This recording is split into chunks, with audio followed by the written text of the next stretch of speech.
4 minutes until showtime. Thank you, Becky.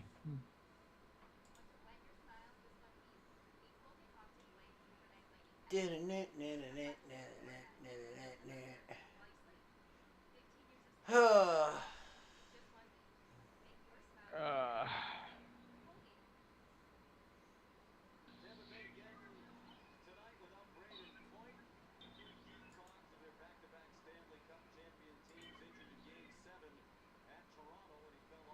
oh man, he's shooting tonight.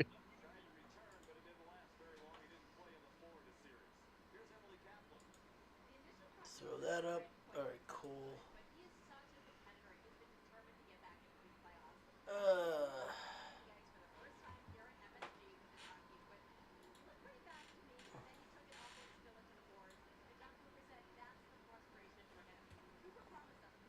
3 minutes until showtime.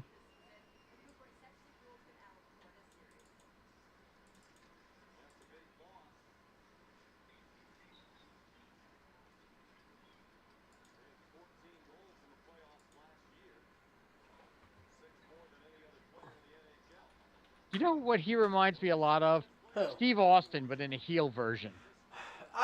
You know what though? If you say that, it's almost like Piper. Then. Yeah, Because I've always called MJF the modern day Piper. he is. I won't discount that. You know his uncle's a piece of shit. I mean, his uncle's allegedly. Allegedly. Allegedly. I mean, he is a piece of shit, but allegedly, hi. I didn't. I didn't Hi. say anything about it. I just said he's a piece of shit. I didn't say why. 2 minutes until I showtime. covered my ass. This is a piece of shit, but I didn't say why. Hi, kids. And I won't say why. Hi, kids. You like violence?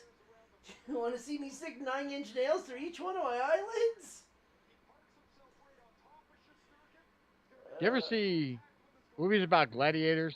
Yeah, exactly. Ever seen a grown man naked? Oh, the Yankee game actually. I guess New York's really raining right now. Well, it's not doing shit here. Yeah, well, the Yankee game just got postponed. So technically, the Mets right now have the best record in baseball. Woohoo! Oh, dude, tomorrow's gonna suck.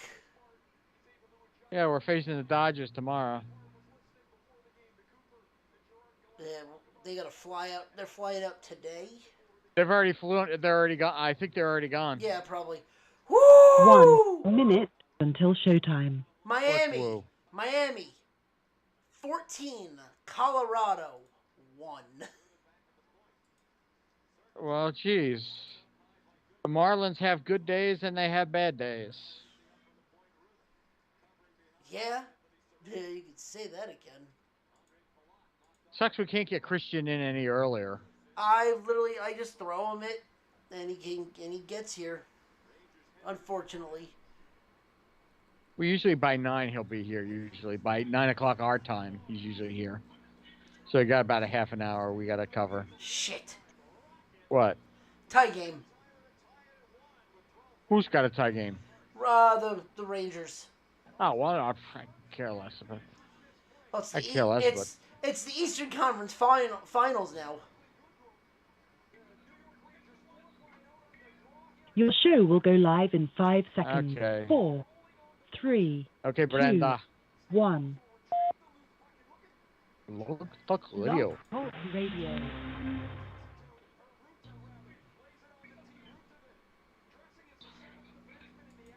Really, you're not. I hit that thing perfectly. People are strange when you're a stranger. Faces look ugly when you're alone. Women seem wicked when you're unwanted. Streets are uneven when you're down. When you're strange, faces come out of the rain. When you're strange, no one remembers your name. When you're strange, when you're strange, when you're strange.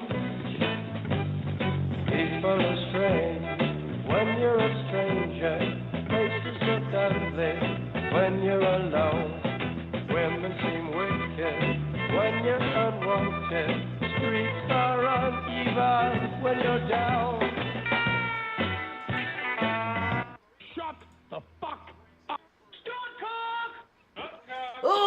and gentlemen, welcome to another episode of the Nerd Zone on the Nerdport Network.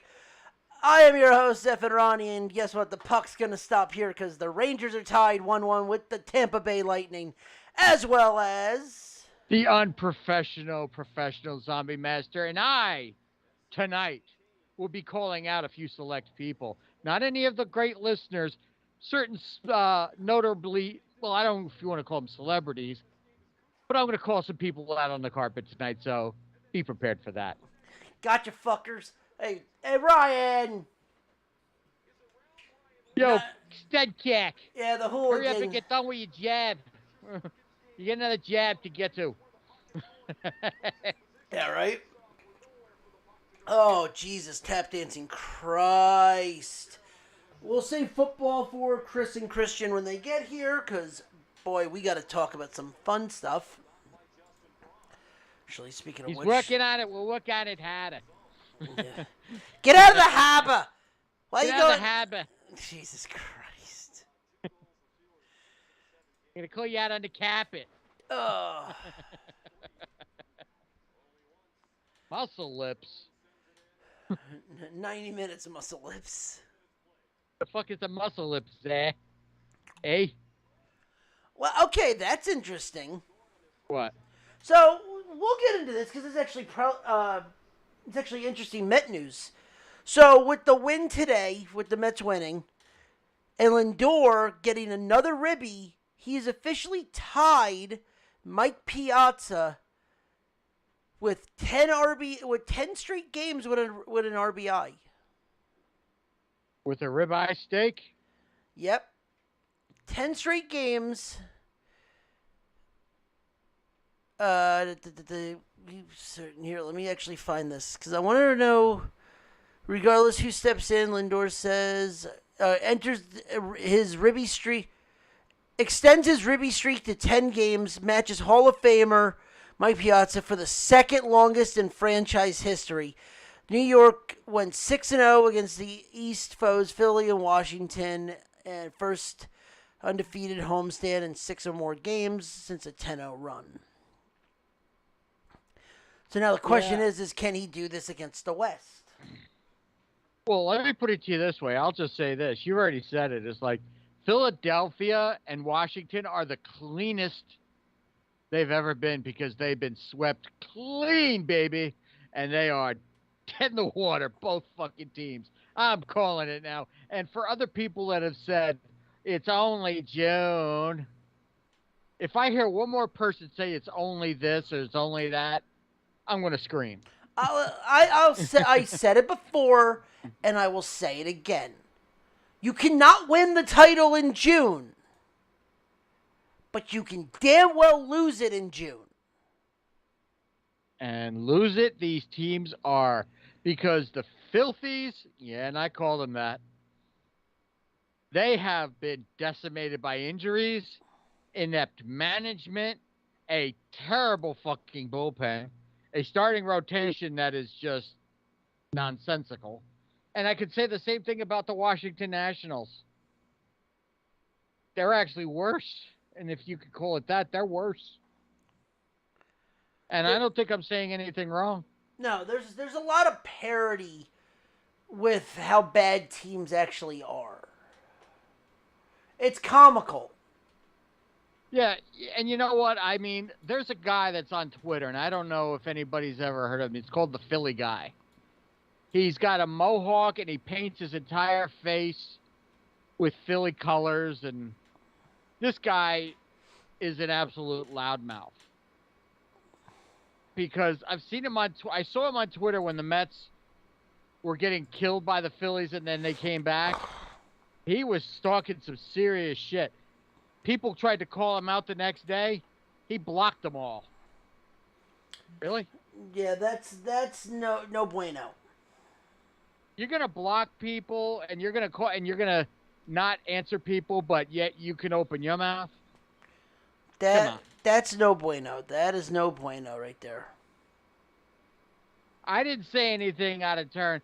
I follow the guy just so I could see what a complete joke he makes of himself by him saying, "Oh, Phillies, the Mets are going to get destroyed." he walked into Citi Field with this getup on, saying this was his house. I forget. Are we in Philly? No. No, I mean, You know, and I gotta say, dude, don't talk smack and think your team's a shit when your team is doing shit. Because that's what they're doing. You know, now Bryce Harper's out. and now Segura's out. Segura's out for at least 10 to 12 probably weeks. 2 months. 10 to Almost 12. 2.5 months. 10 to 12 weeks. Which, if you equal it, that's almost 2.5, 3 months. 3 months. So he won't be back until August. August or September at the latest. And if Harper's gotten forearm issues now, that's not good. So I just got to say one thing. Philly, sorry to be you, bro. I mean, everyone goes through something, but how about what is it? The White Sox waived Dallas Keuchel. Keuchel. Yeah. So he's basically, he could sign with anybody. And a lot of people have been saying the Mets should sign him as a low risk. You know what? I look at it this way. Set up. If he's got nothing, if nothing, you sign him for a minimum. Have him start 1 or 2 games in Syracuse. If he proves he's got it, you bring him up. Because if you think about it, we could use the pitching help. Because once our big 3 come back, which should be by the end of this month or the middle of next month, we're going to be an unstoppable team. And I'm not saying that to be a braggart because I'm a Mets fan. Because, Ronnie, you too are a Mets fan, and correct me if I'm wrong. The Mets have been finding ways to win without the long ball. Yeah, well, that's the big thing. It's you don't need the long ball, like, especially with the fact that, I mean, imagine if they still played in the original Citi Field. Shea No, the original Citi Field with that. Oh, yeah, before they changed the dimensions, yeah. Imagine if they played with this team. Imagine if they played in that field. That was this team was perfect for that stadium because they were bad on ball. They were a bad on ball team. They were not a long ball team. Yeah, because right now the Mets have been playing. They've been doing a lot of small ball, which is what Keith Hernandez even said it during the commentary today. You look at it this way. Long balls will get you runs, but games aren't won. You can't depend on the long ball because when you start trying to hit home runs, that's when you don't. Singles, doubles, triples, those are what win you games. And it's true. So, right or wrong? No, you're right. Perez right now is the lowest MLB leading ERA for the he's on being on the Rangers. God, and the Rangers are not doing that great either. But no, and right now I wonder where he is for AL Cy Young. If he's got the lowest ERA, I gotta figure he's got to be first or second in contention because I can't really find 2 particular other pitchers in the AL right now that are dominating. I really don't know. I mean, because no disrespect to Christian, love you, brother. The Yankees don't have anybody killing it, except for that one guy, I forget his name,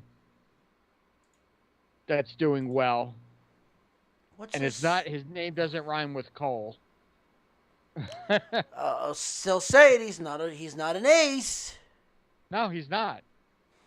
You know, and no disrespect, it's like the Yankees right now, they're playing well. They are. I give credit where credit is due. Both New York teams are killing it right now. Is this motherfucker not even on the board? What, for Cy Young, the kid down in Texas? Yeah. Well, you know. No, there he is. There he is. Woo! You know what? Fuck this. Throwing a $5 on it. Why? Who's ahead of him? He's 50-1. Yeah, but who's ahead of him? Faber Valdez. Was it Shane Bieber, Logan Gilbert, Shohei Ohtani, Garrett Cole, Nestor Cortez. That's the guy for the Yankees. Shane McClanahan. Uh-huh. Kevin Guzman, and in the lead right now as that is Justin Verlander. You know speaking of pitchers, everybody, they were talking about it on during the game last night. The Toronto Blue Jays didn't feel that Robbie Ray was going to help them, so they said let him go off to be a free agent. So he signs with Seattle, and they signed Kevin Gausman. Gausman's been killing it in Toronto. Ray has been faltering in Seattle, and they want to know what the hell's up with Robbie Ray. All of a sudden, he's fallen. His ERA is starting to balloon.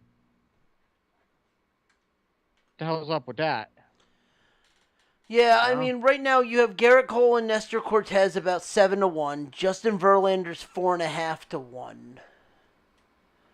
Shohei is 15. What? I'll say this. Well, that's no joke. Shohei's been. You know what? I'm sorry. 15-1. He should be 50-1. Shohei is literally a third.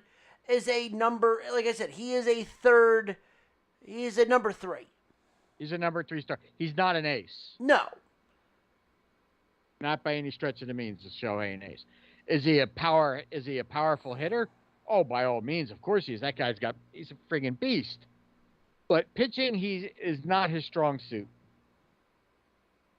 No, he's a better hitter. He's good, but he's not great. And speaking of pitchers in Anaheim, hey, Noah, how's that ERA? How'd that no hits go for you? This is going to be person number 1 I'm calling out on the carpet. So, Mr. Syndergaard, you had a comment after the Mets combined no-hitter the other day, or a couple weeks ago, and made a comment that one of your guys had a no-hitter. How have you done since then there, Noah? Let's see. In one start, you got knocked out in the first inning. You didn't even face 3 or 4. You didn't even get out of the inning. Your ERA is 8.81. And then you go on Twitter and say, everybody's got a bad game. Nah, claim nobody called you from the Mets, which I think is a load of horse shit, which just proves you're a liar, too. You know what? Have fun in Anaheim. Have fun if they decide to not give you a contract next year, because next year you're technically a free agent.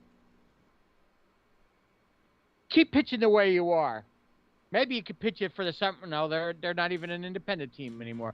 Scratch that. Maybe you could go pitch for the Long Island Ducks. Yeah, Jesus. Okay. Oh God damn it. The Sugarland Skeeters. Hey, they might need a third string pitcher. The Maryland Blue Claws. Southern Maryland Blue Crabs. Blue Crabs. Lancaster Barnstormers. Yeah, well, those were always away teams.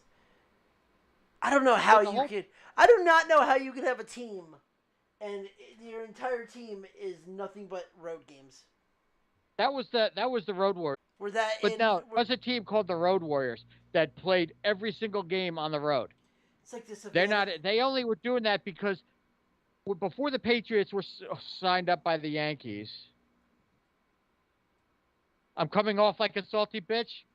Thank you, Ryan. I appreciate that. I wear that as a badge of honor. But anyway, the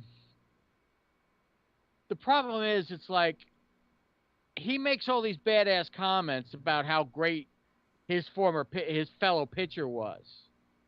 But guess what? That was him, not you. Yeah. Enjoy Hollywood, Thor. Enjoy it while you got it. Because I don't know if you're going to be staying there too much longer. You keep pitching the way you're going to be doing. You might find yourself at AAA like Dom Smith. Well, Dom Smith, the reason he got demoted was because he was bitching and moaning, wanting a trade. You know what? He's got 0 home runs, 6 RBIs, and he's hitting 187. I demote you too.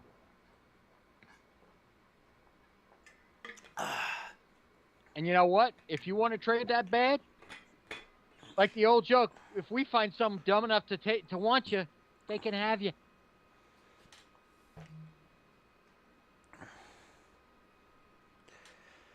You know what? Because I'll tell you what, that kid Plummer,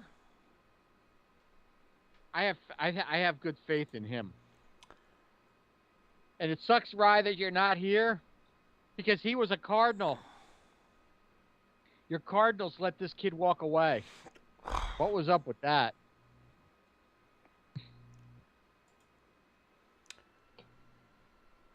So, all right, Cody Clemens.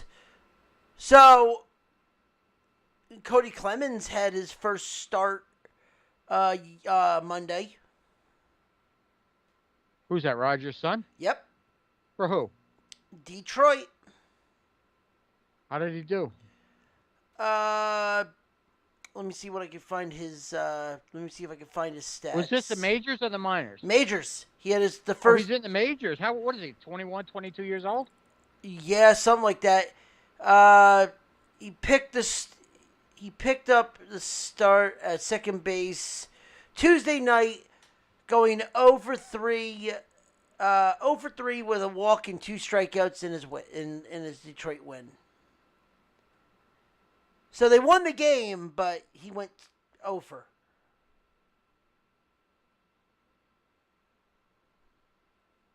I mean, hey, he's a young fucking stupid kid. So the fact that you have your father's Roger Clemens, I mean, granted, however you feel about him with the steroids and all that, that's whatever. But guess who the manager is for the Tigers? I forget who the manager of the Tigers is. Hey, AJ Hinch. Oh, that's right. Yeah, because after Trash Can Gate, he was fired, and I think Detroit picked him up. Yeah. Not gonna lie. If I have to have somebody teaching my kid about the majors, I'm kind of happy that it's AJ. Yeah, you could teach him how many times to bang on a trash can and not make it conspicuous. No. That was Boston that did that. Whatever. Because he got busted for that shit too.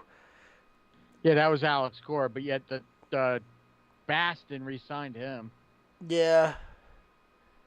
You know, Houston distanced themselves far away from old AJ.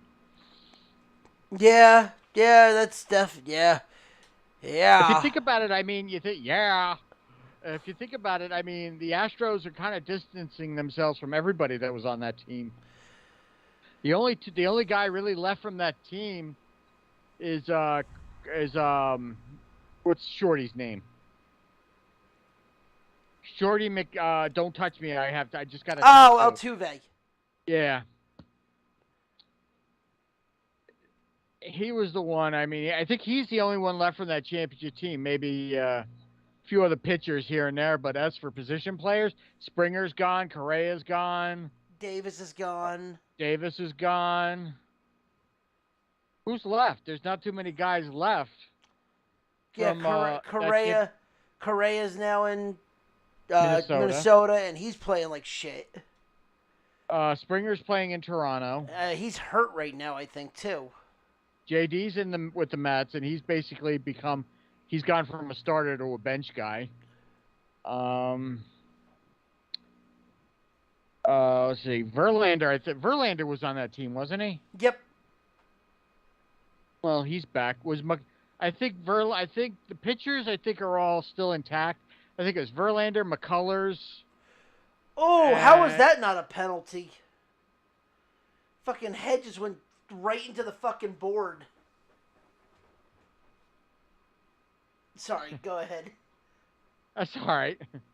No, that's pretty much it. It's like, I think really what Houston's trying to do is they want to get rid of every bad piece of every bad piece of fish, if you want to call it that, from that team, so they can start fresh and nobody else saying, "Hey, weren't you on the?" You know. Yeah. So they can pretty much distance themselves. I mean, if you're the Houston Brass, do you do that, or if you? All right, let me ask you. Let me pose this question to you. Okay. You're the Houston Brass, you know, the general manager, or the new general manager, since the old general manager was shown the boot as well, Right. and the ownership of the Astros. Right after that, after the whole scenario broke, do you let everybody walk away and fire everybody you can to start fresh, or do you try to keep your core together so that maybe you have a shot the next year or two? Oh, you give yourself a chance. You have to. Well, I mean, obviously, their first thing was AJ went, then all the coaches went, then I think Springer went. Yeah, the difference is before he had all of that, he was still winning. I think that's the problem. It's the fact that he could get rid of everybody and still win. And hello, Christian. Chris,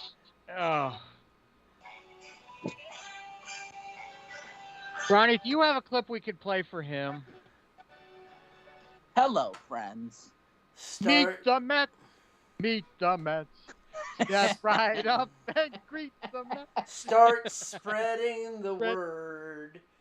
Your game is underwater. Hey, you be respectful. You have a doubleheader tomorrow. Tomorrow. Oh, that's right. Catchy. That's right there, John. Oh, fuck you in the Mets. That's right there, John. We have a doubleheader. That's better than there, Susan. Oh, Jesus God, I'd like to Christ. see her sit on a spiked cactus. Piece of shit. Oh, God. No, Christian, I despise that woman with a Wait, passion. who do you despise? I can't even say her name. Waltman. Oh, wow. That Susie Waltman, who talks Ugh. baseball like she's Babe fucking Ruth. Oh my God, there, John. No one understands this, John. Look at the fucking ball players there, John. All right, enough. You're gonna make me hurl, and I'm not gonna chew it back either. You get that Oh, reference? God. Oh, No, God. that's a Wayne's World joke. So I don't know if you. If you're gonna spew into You this. into this. No, all right, Christian. I'm gonna pose this question. We were talking about the Houston trash cans for a second. Why? No, there's a reason why.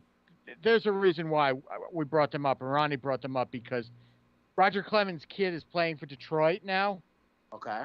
and he's being managed by AJ Hinch. Okay. And Ronnie, you want to go into that, and then I'll go into what I was talking about? No, I think the fact that AJ Hinch is the best guy, if you gotta have somebody to teach your young player how to actually play the game correctly, because I mean, shit, AJ's been around everything, and Clemens' kid is not even 22. Okay. So who not better than him? I mean, he's been in this game for years. And I made the joke. I said, if you're going to learn anybody to throw trash cans around, it's AJ Hinch. But no, the thing I was saying is, like, I find it funny that Houston basically has let everybody go that was on that championship team, Right. with the exception of one player.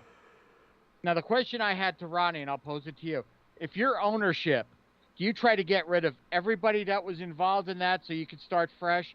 So you can't say, aren't you the team that has the guy that... Do you know what I mean? Yeah. Not necessarily. I think they still have two guys. Yeah, that team. Altuve. That's it. Altuve and what's the third baseman's name? Correa's gone. Correa's no, gone. He's with nah, Minnesota. the Zach Morris looking motherfucker. Alex Bregman. Oh, yeah, I Yeah. forgot about him. Yeah, I forgot about him. Bregman, Yeah. Bregman. No. I mean, not if those pieces are helping you contribute to winning. Now, let's not take this as I'm defending the Houston Astros because I hate them. Like, you know why? I hate them for personal reasons. Because we could have beat them in 17 and we should have beat them in 2019. And Right. I'll still continue to say it. If in 2019, if we had extended that to game 7, we would have won. I'm just going to tell you that right now because nobody's better at facing pitchers the second time around in the playoffs than the Yankees, right? I mean, they're trying to turn the page. I'll give them that much. But this dark cloud is always going to hover all over them. Like, I saw them play up close last year when they were here playing the White Sox. Okay. And there was an inflatable trash can being tossed around in the stands. Like That they were hitting it happens like a lot. That happened a lot in Yankee Stadium too. Yeah. Oh, as it should have. I mean, every time an Astro came up to bat, everybody was booed. This is when the Astros still had Carlos Correa, but Altuve got booed, Bregman got booed. Yeah, everybody who came up to bat pretty much got booed. They're never going to be able to turn the page from this, and I just wish Manfred would have put his foot down, and issued some type of punishment. Because let me ask you this, John. Okay. If this were under Bud Selig's tenure, right, as commissioner, how do you think he would have handled this? Like, what do you think he would have done? Selig, I don't know if he would have had the power to do it, but I know for sure he probably would have seriously tried to have the world title vindicated. Mm-hmm. Because I don't think he would have been able to pull it off because that's kind of hard to do. But players would have been suspended, contracts would have been cut, people would have been banned from baseball because Bud, as much as he looked like a little dork at times with the little bow tie, he didn't take any shit. And I respected him for that. It's because no matter what team you played for, if you screwed up, you got caught doing this, that, or the other thing, he put the hammer down on you. Mm-hmm. Manfred's too much of a, I hate to use this term because I hate using it. He's a pussy wimp. He is a wimp. He's a cuck. No, he's a pussy wimp. He's a pussy wimp. That's what he is. Because the simple reason is he's bowing down to every sponsor, sponsorships, media conglomerates. He's doing everything in his power to make sure all the bigwigs and all the executives are happy. And he could give two shits about everything else. See, Selig wasn't like that. Selig wasn't about that. Giamatti wasn't like that. Uberoth wasn't like that. None of the people that were before the man-child came along, none of them would have taken it. None of them. Mm-hmm. And it's just disturbing to me that, I mean, look at Giamatti. What Pete Rose did. He basically said to Pete Rose, "You're screwed from baseball for the rest of your life. As far as I'm concerned, you'll never see the Hall of Fame ever unless you visit it." Who, Pete Rose? Yeah. Nah, Pete need to be in, man. Well, look, I agree with that too. But the whole point I'm trying to make is that's how tough Giamatti was. He didn't care who you were. He didn't care about what records you broke. You got caught breaking a rule, you were done.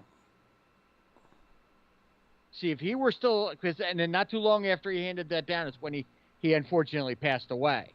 Mm-hmm. But if Giamatti was in charge when the Astros pulled this shit, you would have seen a lot of heads roll. I guarantee you that. A lot of heads would have rolled for that. I mean, look, I'm not knocking the fact that teams don't try to get one up on their competition, but, man, I remember in 2017, I'm watching that World Series, and all of a sudden, I just hear a clanking noise. I'm like, what the hell?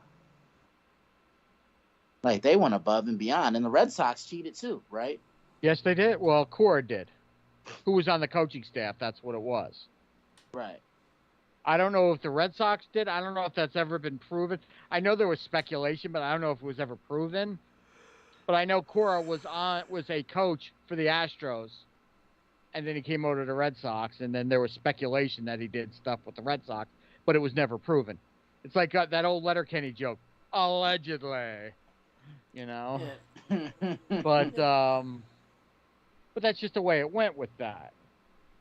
But as far as I'm concerned, I don't know. And we were talking about Cy Young, that there's a kid in Texas that's killing it. He's got the lowest ERA in the American League. Yeah, Perez. And Martin Perez for Texas. Martin Perez. Martin. Thank you. He's 50-1 right now to win the Cy Young. Wow. But he's got the lowest ERA in the American League. For a team like Texas, I don't know. I'm sorry. Like, that's questionable on that one. Right. Yeah, but they're like... It's like I said, especially with the fact that you have Nestor Cortez above him, which he's doing great, but Shohei Ohtani's over him at 15-1. Shohei stands no chance of fucking winning.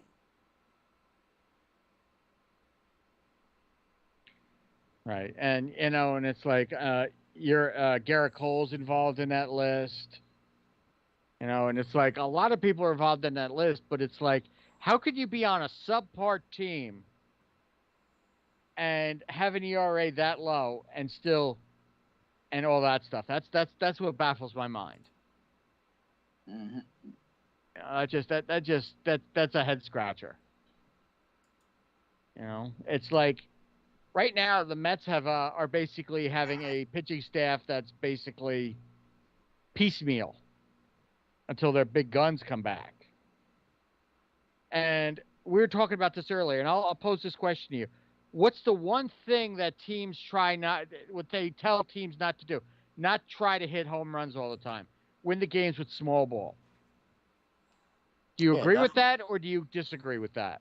What, how baseball teams are winning games? Yeah, I mean, it's like, obviously the home runs are down, but the Mets have been winning without using the long ball all the time. I mean, sure, they've been hitting them, but if you think about it, the other day they manufactured 7 runs when they won 10-0, all on singles and doubles, no home runs.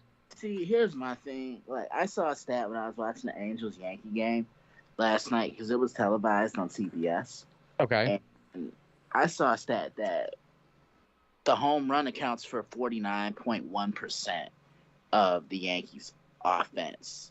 Okay. And, as good as that sounds, it kind of scares me down the stretch, especially in October, because you just can't depend on the home run. Right. In the playoffs. You gotta get guys on base. You gotta try to advance them. And that's always been a problem for the Yankees come playoff time. Like, their offense just goes cold. They get guys on, but they can never advance the runners. Like, you look at teams like, that year when the Red Sox won it. They move runners in every sort of way. They would hit home runs. They hit singles. They hit doubles. I mean, fuck them. But I'm just being real here. Same with Houston. You look at the Braves last year. By all means, that really wasn't a powerful lineup, especially without Acuna in the lineup. I think they would have had more pop if he were batting in the middle of that lineup. But look, you can't always depend on power. For playoff baseball, it comes down to pitching and timely hitting. Small ball, as they like to call it. Yeah, because, like, man, I like when the Yankees aren't always just depending on the home run. Yeah, they have a ton of power, but hit a double, hit a single, put something into the gap. You know what I mean? Lay a bunt down. Right, lay a bunt down. Like, play smart. Yeah, it's because it's like, I mean, I know it's like we're saying this because of the Mets. Like I said, I don't know how much you follow the Mets or anything, or if you do. There are guys right now that on this team that are basically are not power guys. Luis Guillorme is not a power guy. You know what he's hitting as of right now? He's hitting 346 with 1 home run. But a majority of the thing, he's driving guy. He's either getting that timely single, he's getting that fly ball out, all that stuff combined. He's hitting 346. He's not depending on the long ball. Pete Alonso's still killing it, but today he went 0 for 3. And the Mets won 5-0 today. You know how many home runs they hit? 1. Wow. Marte. That's it. Yeah, that's crazy. And last night they won 10-0. I think they hit 2 home runs last night. The rest were all manufactured runs. Mm-hmm. To me, it's like, I'm not just saying this because they're my team, but I'm going to put this to you, Christian. Sit down and watch one Mets game start to finish, and watch how they play, because they don't play. Because that's why I'm glad the Mets hired Buck Showalter. Yeah, because Buck Showalter is a man that knows how to manage. Right. Not like the pieces of crap we had before, who's one of them's in the news again. Ronnie, I'm sure you'll get to that in a minute. I mean, there's nothing really to talk about. Yeah, Mickey Callaway was fired by a Mexican League team. It was on his day off? Probably. It was the one that Big Sexy was on, too, ironically. Fucking Bartolo. Bartolo Colon was pitching for that team. But the whole point I'm trying to make is just like, Rojas and Callaway were not players, managers. They were analytic guys. Buck is a manager, a baseball player manager. Mm-hmm. That's why the Mets are doing what they're doing now, because he knows how to take the hot hand. He's not afraid to sit somebody, regardless of how much they make or how big their names are. And he set down Dom Smith, was sent down to AAA yesterday. He was hitting 186 with 6 RBIs and no home runs. They're like, we don't care if you haven't been in a minor league since 2019. You're at Syracuse now. That's what it takes, you know? But so I don't know. What else you got, Ronnie? Final baseball news. Donaldson's back in the news saying that he is terribly disappointed in the Yankees not defending him for the whole Jackie Robinson comment. Christian, I'll leave this all to you. This is your team, so go for it. All right, what happened? Because I didn't even hear about this. Okay, so let me pull up the article. Okay. Because this whole article came out when,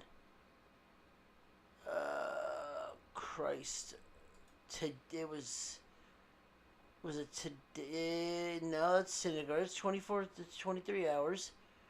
The hell? Where the hell are you? There it is. 34 minutes ago. That's why you didn't hear about it.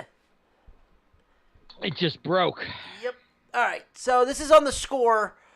Donaldson was hurt that the New York Yankees teammates did not back him up after his remarks to White Sox star Tim Anderson about Jackie Robinson. The Chicago manager, Tony La Russa, called it racist. Donaldson was suspended 1 game by MLB. Multiple references says Robinson was talking about Anderson on May 21st. Donaldson has appealed this discipline. Anderson says that La Russa and several Yankees said Donaldson were wrong. Yankees manager Aaron Boone said, this is just my opinion, that somewhere he is going to be New York star. Aaron Judge said, I don't think it's the right thing to do. Okay. So pretty much everyone is throwing him under the bus, and he's pissed that no one's defending him as a teammate. Wow. this could go south really bad, especially where they play, and especially at how strong that media market is.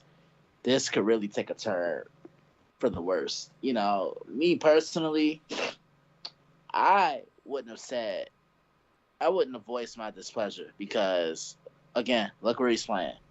You see what I'm saying? Oh yeah. Like, yeah, I wouldn't, because this is gonna become ugly really quickly. And here's my thing: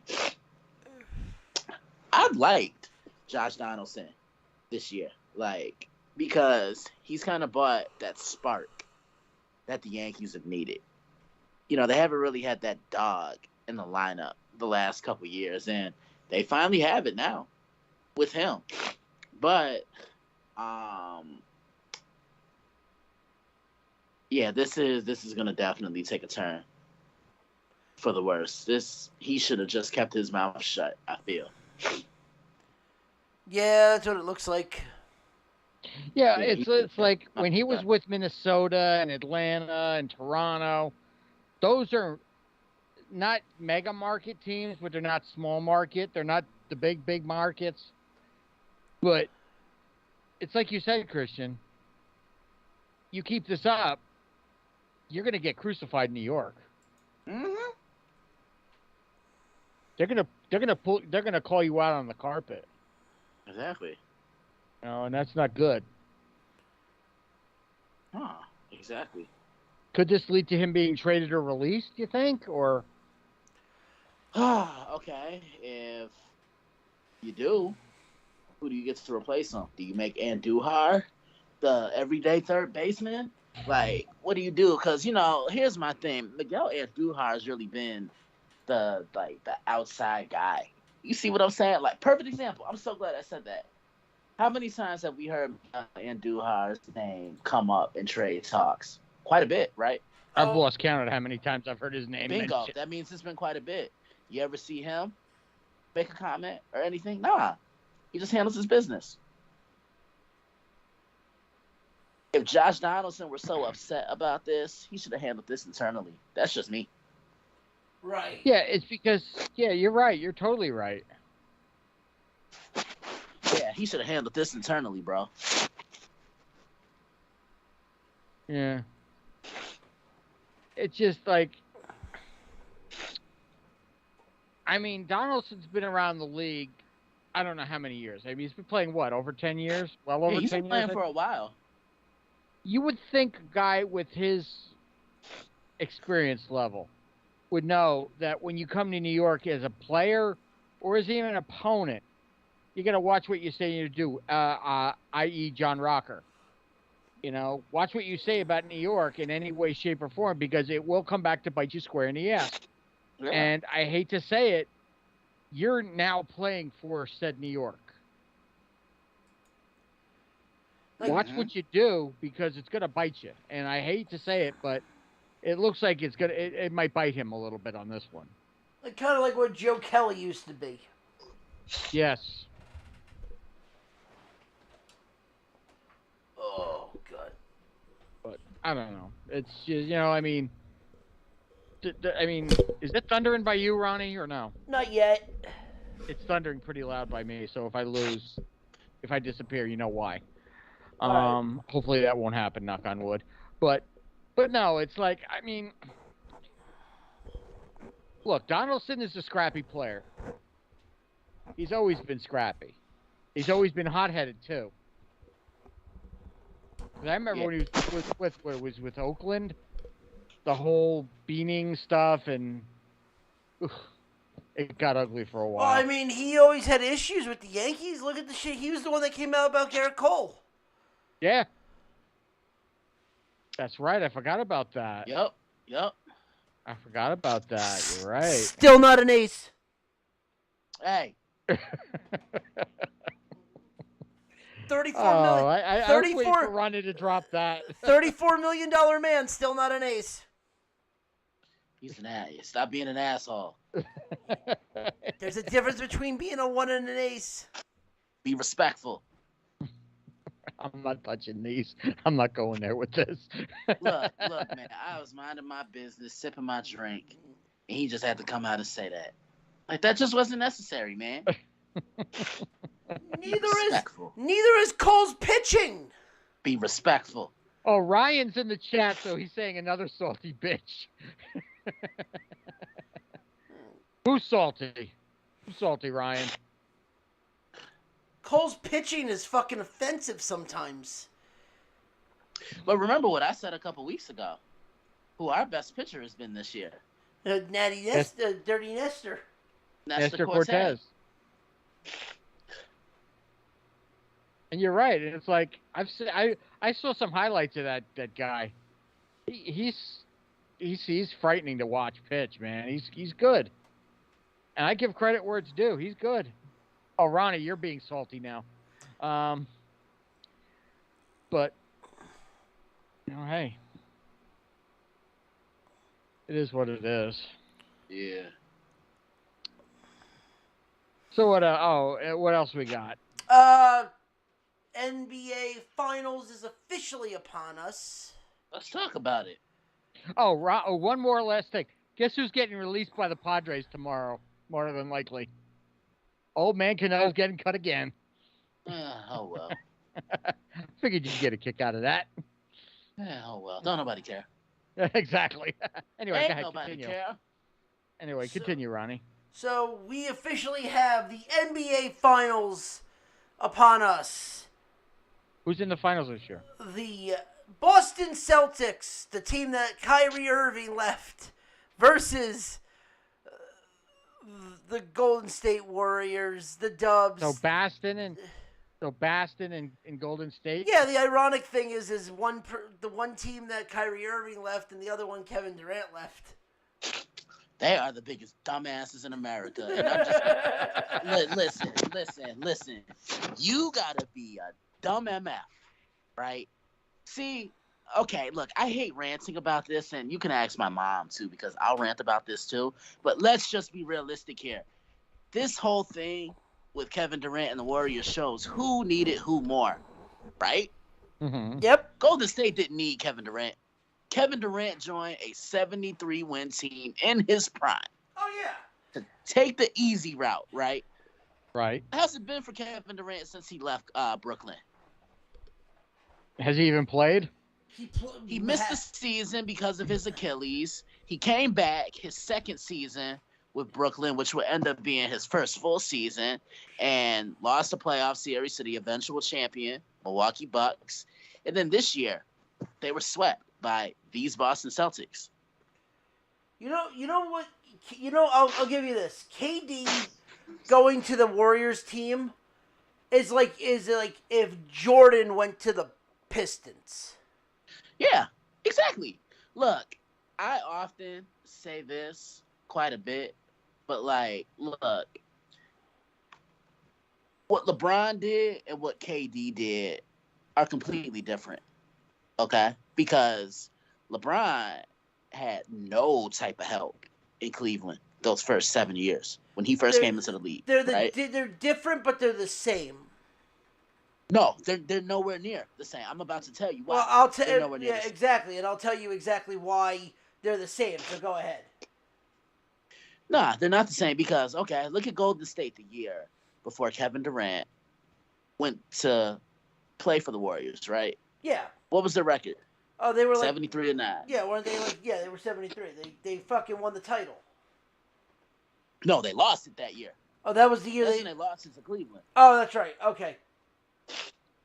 Miami was 47-35 the year before LeBron went to the Heat, right? Right. My thing is with Bron, he wanted help in Cleveland, and guess who they got him? They got him way past his prime, Shaquille O'Neal, right? Oh, I thought you were gonna say White Lightning. Yeah. Oh, what the fuck was his name? God damn it. The center. The tallest, the 7-footer. Ilgauskas? Ilgauskas. Yeah, okay. Yeah, okay. That Hey, motherfucker plays at the YMCA every Wednesday. Hey, that motherfucker got him to with his defense got him to a fucking got him swept in a fucking finals. Yeah, that's true. Right? Like, man, who was LeBron's kryptonite the entire time he was in Cleveland? Who was his kryptonite? Boston. Boston. Wanted to be I Boston. was gonna say I couldn't answer that because I don't follow basketball as much as you Nah, guys. he wanted to be Boston. So he went to Miami, man. Miami ended up being the best thing to happen to LeBron. Just like Wasn't that's that- where it's similar. How Was- Miami was the best thing to happen to LeBron. As much as I hated Durant going to Golden State, that was the best thing to happen for him because his style of basketball fit in Golden State. You know, he had a guy who would unselfishly get him the ball. You see what I'm saying? Like, he would get him the ball. Like, his style of play was tailor-made for what he did in Golden State. And on top of that, he gave them a guy who was clutch down the stretch. I have to say that much as well. But Christian, that Wow. wasn't that the year that had they signed those. It was the three big free agents. It was LeBron and it was LeBron, Dwayne Wade. Well, Dwayne Wade announced he was going back to Miami. He was probably recruiting underneath the table because that's what they do. So, like, the big free agents that year, John, were David Lee, Carlos Boozer. I think Amare Stoudemire was a free agent. That's how he ended up a Knick. Carlos Boozer went to the Bulls. David Lee went to the Warriors. Chris Bosh was also a free agent, and so was Dwayne Wade, and so was LeBron James, right? right. Everybody knew Wade was going back to Miami. I think that was just a foregone conclusion at that point. Everybody wanted to see what Chris Bosh was going to do. Everybody wanted to see what the big piece, who was LeBron, was going to do. Chris Bosh went to Miami, and I remember them taking a picture of, like, it was Wade and Bosh at dinner with an empty chair in the middle. That's when the decision came, and that's when LeBron announced he was taking his talents to South Beach. Yeah, didn't they have like a big thing where they were like on pedestals and smoke Yeah, like, and the whole yeah, because production the day number? after, the Not day one, after, not all three of them two. signed, not one. Yeah, and see, that was one of the things LeBron did that pissed me off. Because, like, yo, Dwayne could have said that. Because at that time, Dwayne had rings. Fuck yeah. LeBron didn't have a ring. Sorry, I didn't mean to cut you off, Christian. Goal Rangers 2-1. Cool, perfect. Where's game one at for that series? At the Garden or at Dude, the Garden's got home ice, baby. At the Ah, Garden. Dude, I never thought I'd be sitting here telling you the Rangers are fucking 4 games away from making the Stanley Cup Finals. It's going to be a hard series. Because they got to fucking beat Tampa, which Tampa's the reigning, defending, undisputed champs. Yeah. So now, who's the other two teams involved in the NHL playoffs? It's Edmonton versus the Colorado Avalanche. Dude, the game last night ended 9-7. In a hockey game? In a hockey game. Dude, the over-under was 7. I had a heavy bet on the over. I won it by the fucking midway through the second period. Jesus. Also, Edmonton has one of the greatest young players in Davis on playing in there. So that should be Connor McDavis, and should be a good game, because even though this game is just going to be drag out, because both the Rangers have had 2 Game 7s already. Both their series have been Game 7s. They've won in dramatic fashion both times. And it's just been... The fact that the Rangers are even in this situation is fucking great. But no, back to the NBA Finals. Warriors-Celtics. It's the best defense versus the best offense. Mm-hmm. Steph Curry right now, I have to take the Warriors to win this, because even though it's the best defense, I think there's one thing Curry does not have that puts him in the conversation as one of the best. And that's a Finals MVP. Yeah, but nah, man, Steph's already one of the best because He's one of the best pure shooters. nah, he's one of the best point guards. Okay, right after he's right after Magic. Who you putting over Steph? I mean, it's also depending on when you look at it. Like, it's also depending on his style. I always look at it because of how the style's changed. Steph's a better shooter than anybody else. But as a point guard, I never saw Steph as a point guard.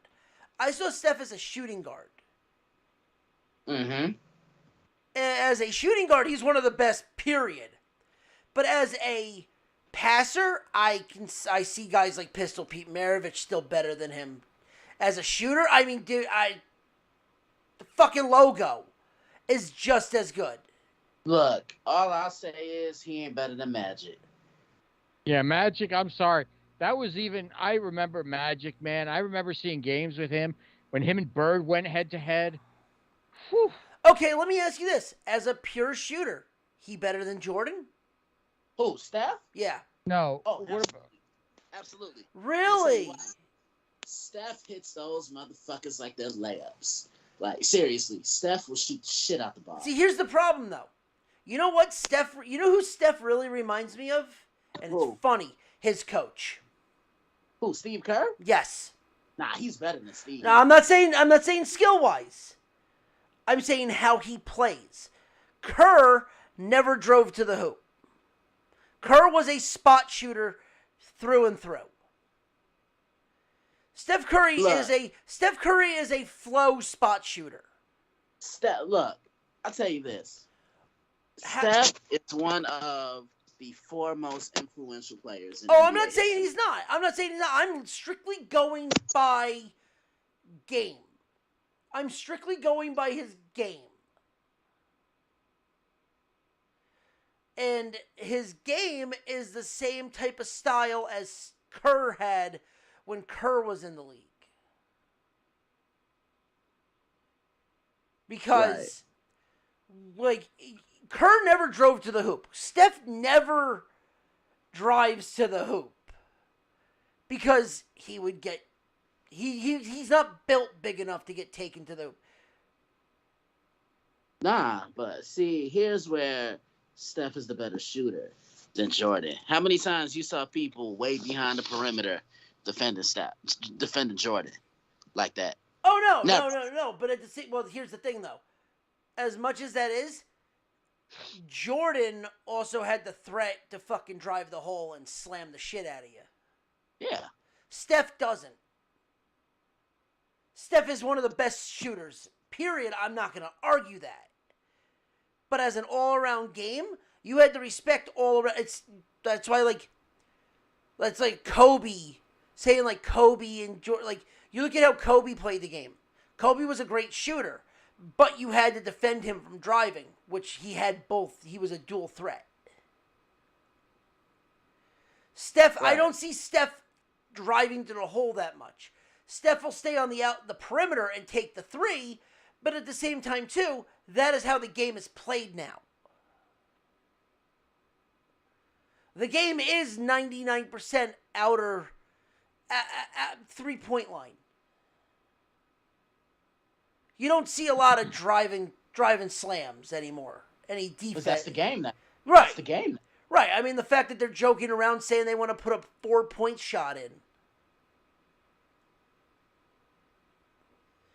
Which they shouldn't joke around with that because they'll do it. Put it from the fucking logo. I don't know. I think Steph is going to be the reason. I have the Dubs winning it. By the way, why the fuck do they call them the Dubs? What's the first letter of their team? Warriors. Yeah, but it just like W. W. I get it. W. I get that, but it's like, how is that Warriors? Like, I get like it's just holy shit. Well, I just hit over the fucking. I just won my bet. Why? Fucking 5 goals already. Fucking 3-2 Rangers. Second period. Halfway through the second period. The over-under is 5. I just need one more goal, and they're going to pull the goalie at the end of the game. So if it stays this, so I'm looking pretty good at winning my bet.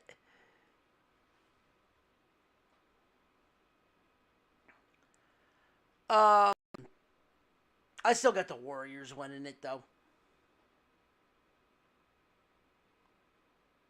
You see, I don't know enough about either team to really make a prediction on my part, but if I had a pick, if you told me to pick a team, I'm probably going to go, like what Ronnie said, I'd probably go Golden State. Just because I also want to see Steph get that Finals MVP. Right. Yeah, I'm with you guys. I like Gold here. Here's what I think happens. I like Golden State in 6. However, if Boston loses both games in California, this series is over in 5. Because I don't see Boston beating the Warriors back to back in in Boston. Because Golden State has the experience. I think Jaylen Brown is going to be key for them. They'll probably put Marcus Smart on Steph late in games down the stretch, especially if it's close. I mean, he's Defensive Player of the Year for a reason. I think this is going to be a good series. I'm just glad Miami didn't win because Miami bored the ever-loving shit out of me. Like, seriously. I was just even telling my friend the other day, who's a Heat fan, I'm like, I'd rather watch Snails Mate than to watch Snails Mate. Other than, like, That's a good one. Like, other than hockey, this, like, you want to talk about the complete opposite. The hockey playoffs have been some of the best, like, sports in years. The NBA playoffs are putting people to fucking sleep. It's bad. Mm-hmm. I don't know. That's just my opinion. No, you're not. I mean, if it's, you really think it's good? I mean, all right. I'm going to ask this both of you. Will this be a sweep of a series, or will this go to like a game 7? I'll say 6 at the most. Who's got home court? Golden State. Oh, this will never go 7. This is going 6. Yeah. This will never go 7 because the last thing, the one thing like the Warriors want to do is they want to make sure they end it on the road to fucking piss off people. But if they get blown out of the game, don't be shocked if they tag it in so they can collect the gate for the game 7. Because you notice that's what they did with this. Do you notice like every time they've had a chance to sweep, they blow one game so they can get the gate for the next game? Yep. Like I'm telling you, Boston needs to take one of these first 2 games in California because if they don't, it's going to be a long series. It'll be over sooner than a lot of people think. I think Golden State beats them in 6. Klay Thompson's going to be key for Golden State because when he's hot, they're deadly and they're impossible to limit when he's in a rhythm. Yeah. So, one more basketball news, and I can't wait to hear Christian's reaction to this because he hasn't seen the post. So, in 2024, 2 seasons, we will be possibly getting 2 new expansion teams. Really? Yes. One had a team. The other never had. Who are these teams? The team that has never had, Las Vegas. Vegas has never had a basketball team? Nope. I could have sworn I thought they had a basketball team. No, they have the stadium. They've been using stuff, but because of the betting, they didn't want to do any sports teams there because of the influence that it might have had people betting on the sport. Okay. And the other one, the team that's been there, done that, have the T-shirt, and has been part of the NBA, Oh, they're going to try so hard to get Kevin Durant back. But if not, they better put Gary Payton Jr. on this team. The Seattle Supersonics. Yeah, they've been talking about Seattle for a while. 2024, it looks like it's going to happen. Wow. Now, why did they move or did Seattle became Oklahoma. Okay. So they kind of did what like the Cleveland Browns when they became. Well, they didn't just pack up a U-Haul and fucking leave. They actually planned this out for months, or for years. They should have never left Seattle though. That's the problem. They should have never left Seattle. Why you say that? Oklahoma's terrible. And also, too, you got to remember, before they left Oklahoma, you had the fucking big three for rookie deals that could have been playing in Seattle. And, who knows what would have happened there. And James Harden, Westbrook, and Durant. They were all part of Seattle at one point? They were all part of Oklahoma City. Oh, Oklahoma City. Okay. Durant was actually a part of the last year of the Seattle Supersonics. Yeah, and then, look, Oklahoma City, they drafted 3 future MVPs. Kevin Durant, Russell Westbrook, and James Harden. Yep. Don't get me started on James, though. Overrated ass. I'd rather have him go to a strip club and get some lemon chicken. Lemon pepper chicken. Hey, you guys talk. I gotta go take the Jets real quick. Hey, I could go for that though. Look, no slander. No, I can go, dude. Some dry rub. I can go for some dry rub right now. I hear that. There ain't no slander. That sounds good. But the problem is the fact that James Harden spends more time at a strip club than he does a gym. Dude, I never trust James Harden in the playoffs. And I tried to that one year when he won MVP, but he really shit the bed in the against Golden State. So what's your thoughts on this? The fact that we're getting possibly as of right now 2 new teams. Vegas is going to be the first one. It's interesting. Vegas already has a football team. Why not add the basketball team? And hockey. They're just going to play in the hockey. And they have a hockey, so why not add the basketball team? What do you call them? You call them the Aces? Nah. I don't know what I call them. Well, no, because if you're going to call a team the Aces, it's going to be Oakland when they move to Vegas. The A's. Mm-hmm. All right, what'd I miss? No, we were just talking about what do you call the Vegas basketball team? I don't know. The Las Vegas, ain't nobody cares? Well, no, because we were like the Aces. We're like, no, but I'm like, no, because they're going to call the baseball team the Aces when the A's come from Oakland. And it's official.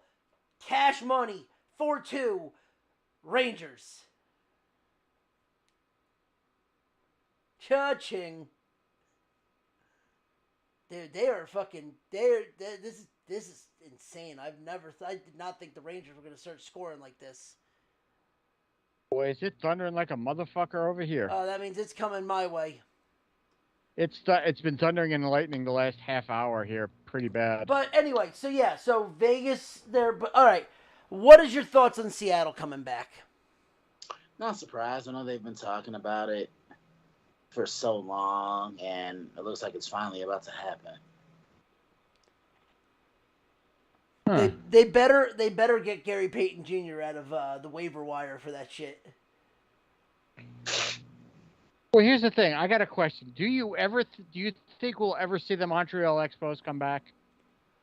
I don't know why they don't. Like the same thing with like the Nordiques. They need to instead of having different teams, they need to bring back the old teams.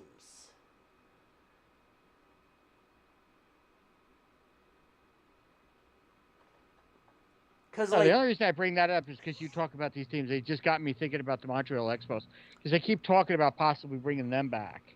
yeah, well, they were supposed to split it with Tampa Bay. And that was the thing. Like, they were going to do a Tampa Bay, Montreal Expo type deal, and that fell through.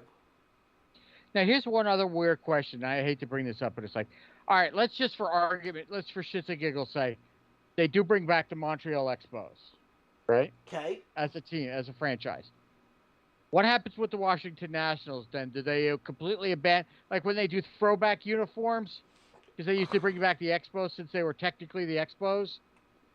Do they just completely stop that altogether? Yeah, I mean, if you're bringing back the Expos, if you're putting Youppi back in his where he belongs, then you kind of have to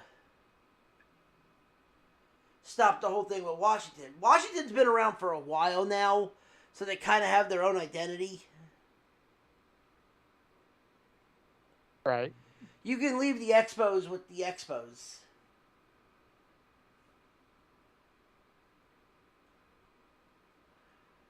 Interesting. All right. No, it just dawned on me when you said about the Sonics, and it just got me thinking. Oh, about no, that, so. dude. The fact that the Supersonics are back is a fucking kind of a big deal. I kind of remember. Didn't they have like ugly ass uniforms? The fucking lime green.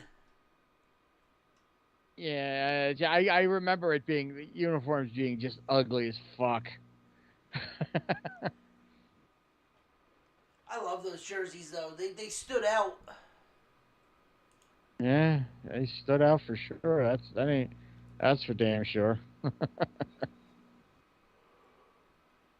But Well, what else you got? Anything other good stuff you got? for the non-sports, not really. Got football news.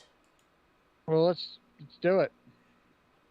Christian, got college football news for you. Let me hear it. They're moving the Sugar Bowl.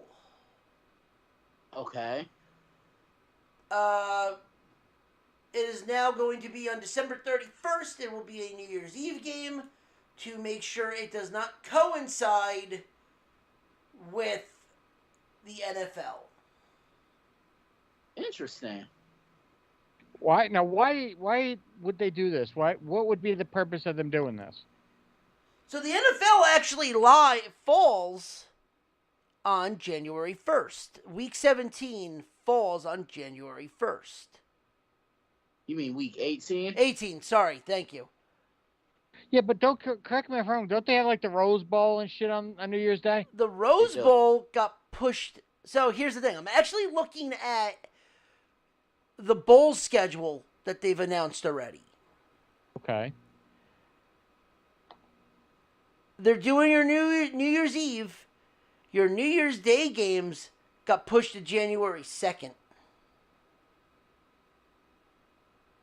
Really? So your semifinal games this year are going to be the Peach Bowl and the Fiesta Bowl.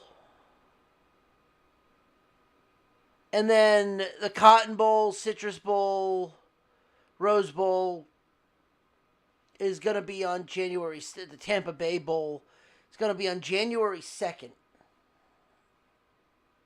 Huh. But isn't that like a tradition to have it on January 1st, though? Well, I mean, it's New Year's Day. I mean, the New Year's Day games are New Year's Day.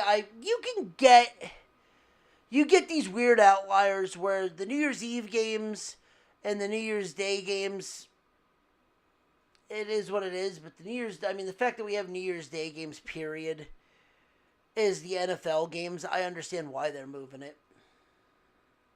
Okay.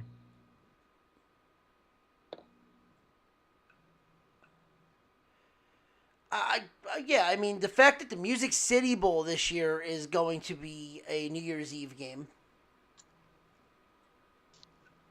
The Music City Bowl? How long has the Music City Bowl been around, Christian? God, for years.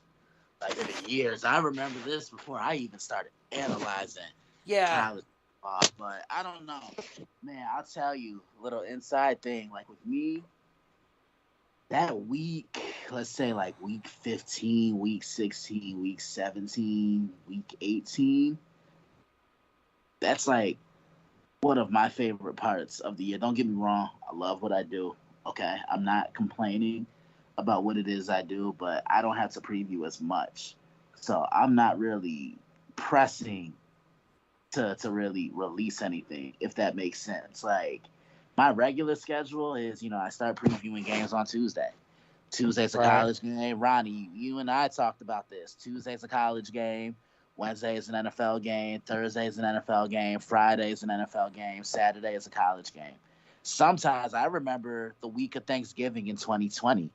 I had literally a whole week's worth of games, starting with Monday. NFL game on Monday, college Tuesday, NFL Wednesday, NFL Thursday, NFL Friday, college on Saturday, NFL game on a Sunday. So I dropped the preview about an hour on Sunday. And I kind of like that because I did it a couple times last year, like Brady going back to New England as a member of Tampa.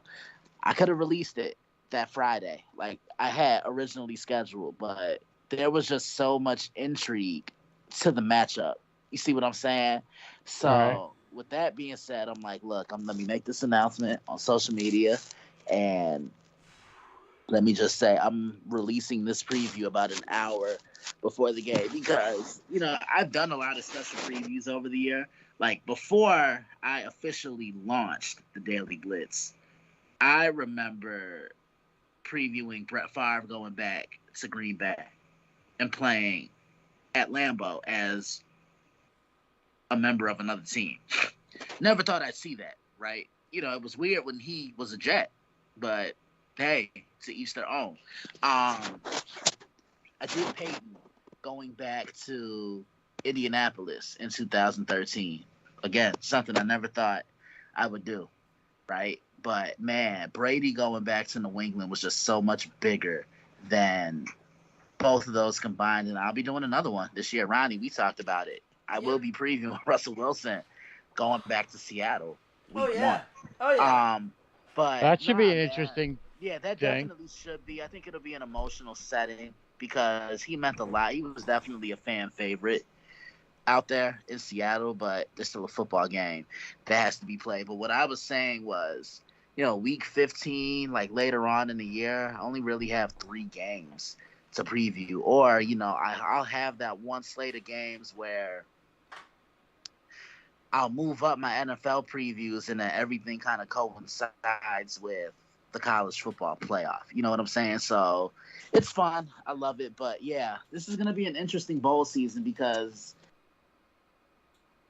it seems like everything's predicated around the NFL.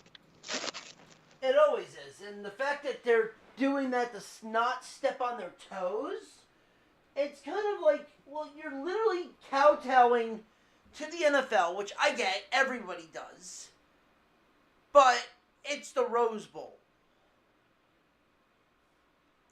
Really, other than that, I don't see why you would kowtow.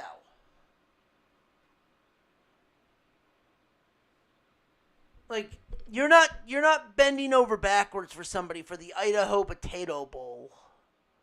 I just thought some of these bowl names are so stupid. The Myrtle Beach Bowl, the Boca Raton Bowl.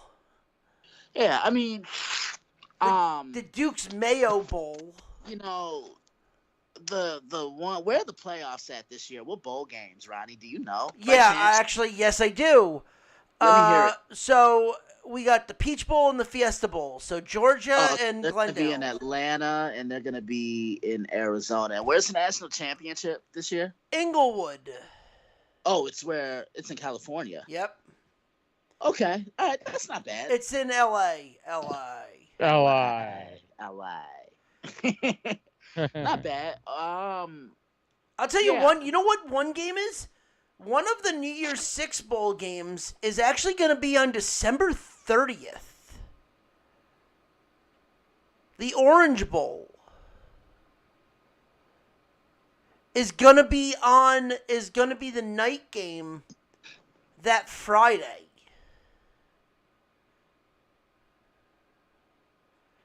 Which is interesting because normally you get like the Orange Bowl, Sugar Bowl, and then Peach Bowl, Fiesta Bowl, like all in one shot on New Year's Eve. Mm-hmm. The Orange Bowl is December 30th, which is interesting.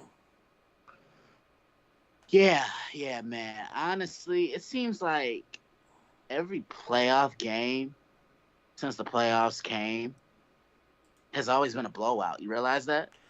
Really? Unfortunately, yes. Yeah.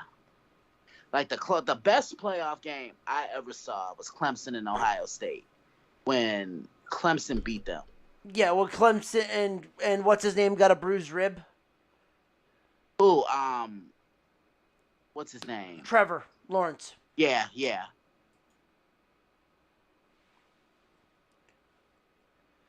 But look, it didn't matter who was gonna get to that national championship because nobody was beating LSU that year. No, and it's interesting. So I want to actually play a little game with you. All right, let me hear it. I'm going to list off some teams. College football. Okay.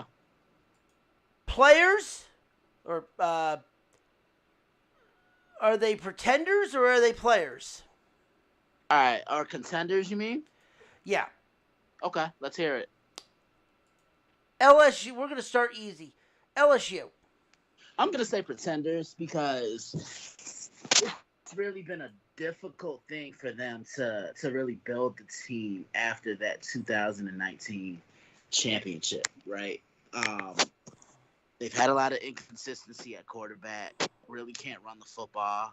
The weapons on the perimeter, they don't really scare me. The defense has been good. The defense is really what's been keeping them in games, but it's been the offensive inconsistency. But now you have an experienced head coach in Brian Kelly. He's going to have to groom a quarterback. I think that's going to be his, I think that's what's going to determine whether he's the solution in Baton Rouge. And I mean, he's coming to Baton Rouge now, and he's expected to win a championship. He had it kind of easy a little bit in Notre Dame because playing on a non-conference schedule, they're considered independent, right? Notre Dame. Yeah. Yeah, they're independent, not playing in that conference now. Look at all the teams he's going to have to face. Well, Tennessee, I think the tough. one thing about being an independent though is actually worse because of the fact that now you have to they're focusing more and more on your schedule. You can't powder up cupcakes. Right. But I'm going to say pretender because I just think there are a few more teams better than them. Obviously Georgia, they're up there. Alabama, who's in LSU's division. Texas A&M is better than LSU. And this may be stretching it a little bit, but I look at Florida. I think Florida's about 2 years away. LSU, pretenders now, they're 1 year away, I think.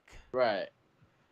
I think if we come back and do this next year, we're going to be talking about LSU possibly being in title contention. Right. All right, here's one. Next one. BYU. I'm going to say pretender as well. They just don't do it for me. Like, don't get me wrong, they're good and everything, but I don't know if I can put them at that table of contention. So they've had in the last 4 years top 5 recruiting classes. And that's over the SEC. I don't know who's going there. I don't know what's going there. But BYU is starting to have a recruiting class that's getting top notch. Right. And they're starting to get a lot of talk about these guys possibly fighting for a bottom 4, or when if they ever extend it, like the 6th seed. Yeah. So, will they make the playoff this year? No. will we be sitting here talking about BYU? Dude, hot take. Don't be shocked if we're sitting here and BYU is in the top 10 for a long time this year. Exactly. All right. Obviously, can we just get rid of Alabama and Ohio State? I mean, They're both contenders. We know this. Yeah, they are. I think one is more of a contender than the other. You know, I look at Ohio State. Well, yeah, I think I look at Ohio State.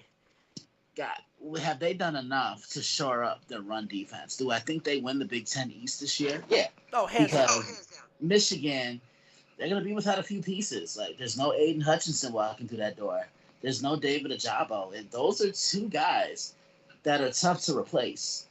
Because Aiden Hutchinson is the reason why Michigan won that game.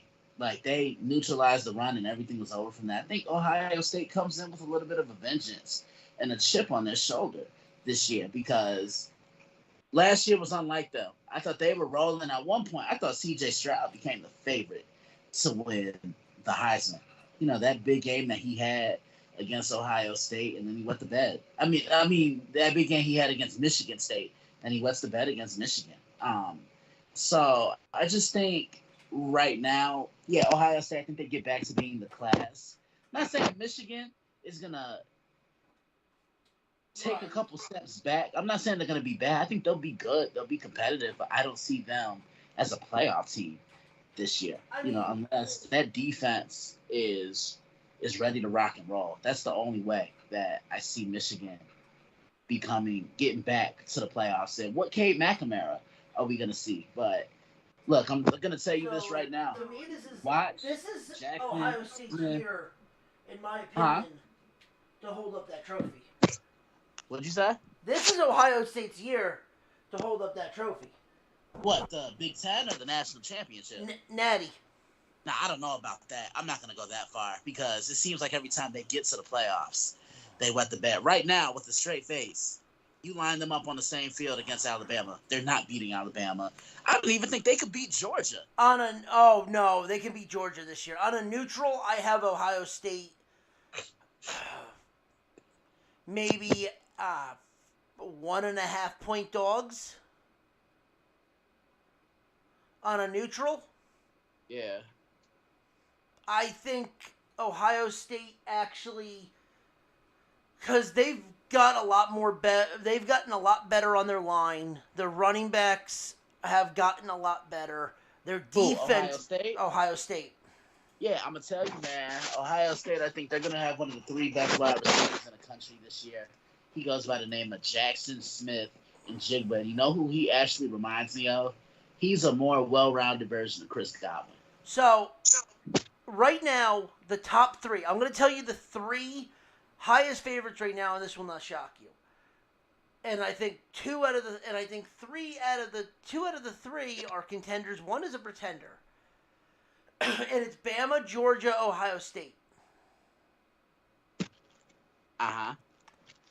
I think Georgia is a pretender. This year, yeah, because they lost a lot from that team last year. That is exactly why they are. Yep. You lost Travion Walker, right? He was a big piece of what they did up front. You lose Big Joy Davis, who many say could have been the defensive player in the country last year. No Nakobe Dean. Lose Lewis Stein. Who else did they lose? Everybody on the fucking defense. Yeah, they lost just about everybody. It's tough to replace guys like that. Do I think Georgia still wins that division? Yes. But do I There's no one right now that I can put out of the West into the finals yet. What, out of the SEC West? Yeah. Or not West, yeah. East. Sorry, East. Oh, yeah. Maybe Florida. Nah, I think Florida. I think they're a couple years away, like you said. But I'm saying as though you might get, because of how weak the SEC East might be. I would not be shocked if you see Florida beat them. Here's the thing. We all know what game pretty much determines the SEC East? The world's largest cocktail Oh party. yeah, Georgia, Florida. Georgia, Florida. That always determines who's going to represent the East in Atlanta that first weekend on Championship Saturday. But I look at Georgia. You're right. They are going to struggle. I think that running game is really going to have to. I think it's going to be more pressure on Georgia's offense this year than it is on their defense because their defense is going to have a whole bunch of newcomers. All right, I got two more teams. Okay. That I really want to focus on. Oklahoma State. I say pretender. Because of the inconsistent play they get at quarterback. I don't know if Spencer Sanders is it. They still bring back their line. They bring back their line, but that defense is going to be without Malcolm Rodriguez. That is true. That is very true. He was a true game changer for that Cowboys defense. Like he was that piece that just kept everybody together. What do I always say about linebackers? They're what? Middle linebackers at that. They're quarterbacks amongst the middle of your defense. And he had everybody lined up where they needed to be. Now, okay, I meant to ask this because we never really asked this. What is your definition of contender or pretender? Holding up the trophy, or having having a chance to get in, like cracking top 10? Well, I think my definition of a contender is, that team is going to put on their best performance on the biggest stage of them all. Why do you think Alabama has been so great for years? Because the bigger the game, the brighter the lights, the better they've been, right?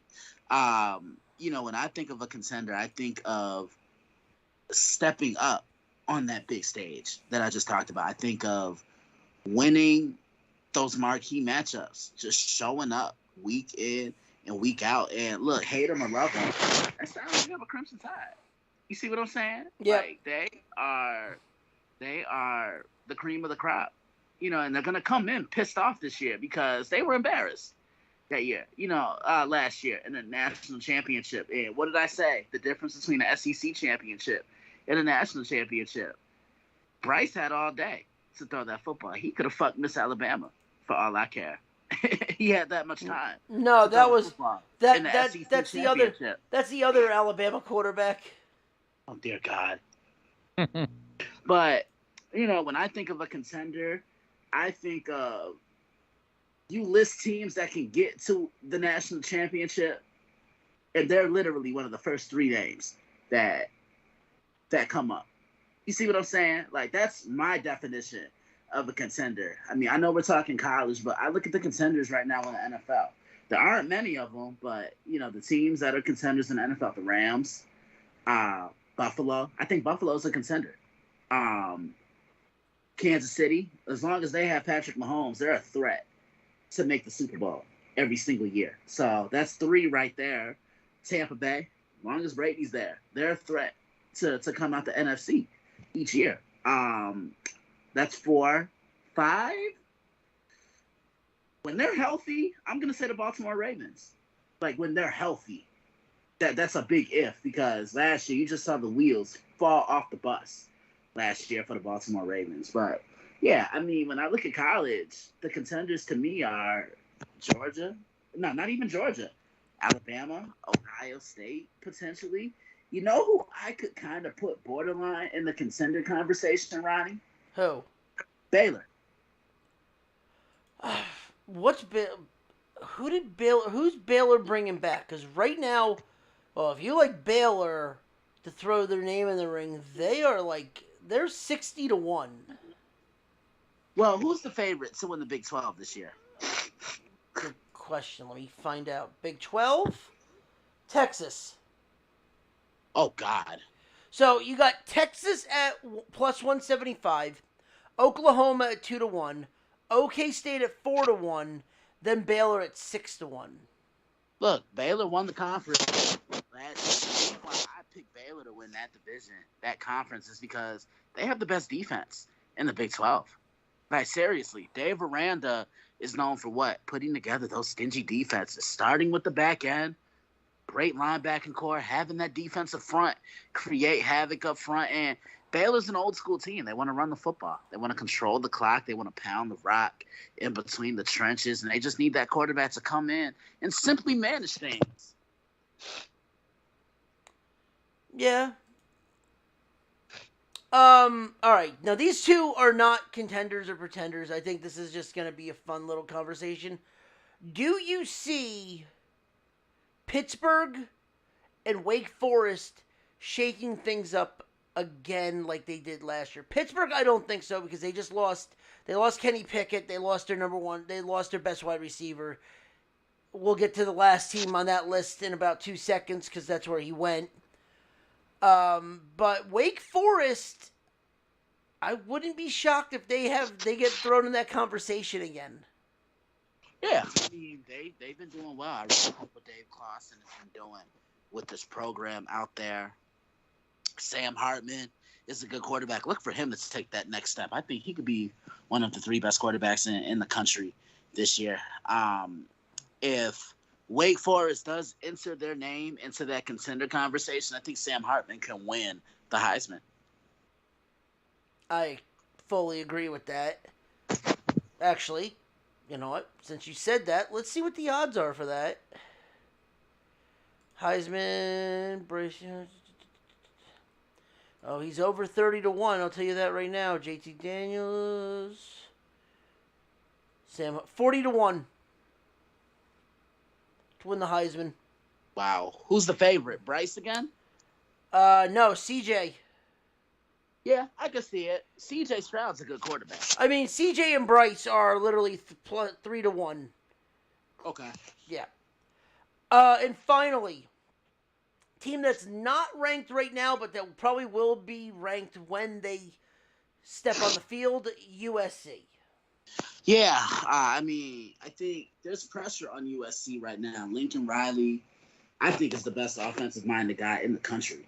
You saw what he was able to do with Oklahoma, and I think he can bring that over to Southern California. Like, USC hasn't really been relevant since the Pete Carroll, Matt Leinart, Reggie Bush days. Now, they have a chance to be relevant again. I mean, I think if they don't win the Pac-12 outright this year, it's a failure for them.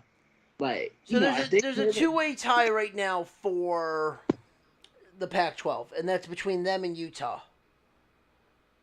Yeah, that's what I think it's going to come down to, is Utah and USC. I think these are probably the 2 best teams on paper going into the season. You know, I love what Utah does. They're a physical team. They're going to miss Devin Lloyd, but I think they're going to replace his presence. It's going to be tough to fill those shoes, but I love the quarterback for Utah. He goes by the name of Cameron Rising, played at Texas, got away from there, and has really become a star in Salt Lake City. Yeah, I mean, there's one more team. I wouldn't say they're pretenders or contenders, but okay. This is the interesting thing. Do you think Texas A&M can beat Alabama? I mean, they did it again. They did it this year. I wouldn't be surprised if they do it again. You know, I like Texas A&M's makeup because they want to run the football. I think they had one of the best defenses in the country last year. When they buckle down, I think they're a tough out. I think Jimbo is a top 5 coach in the country because now I know Texas A&M signed him to take them to the next level. He's close to taking them to that next level. I mean, they're knocking at the door. Vegas is showing them no love. Of course. I'm not surprised. 8.5 wins. Oh, wow. Yeah. No love. You want to talk about disrespect? There's disrespect.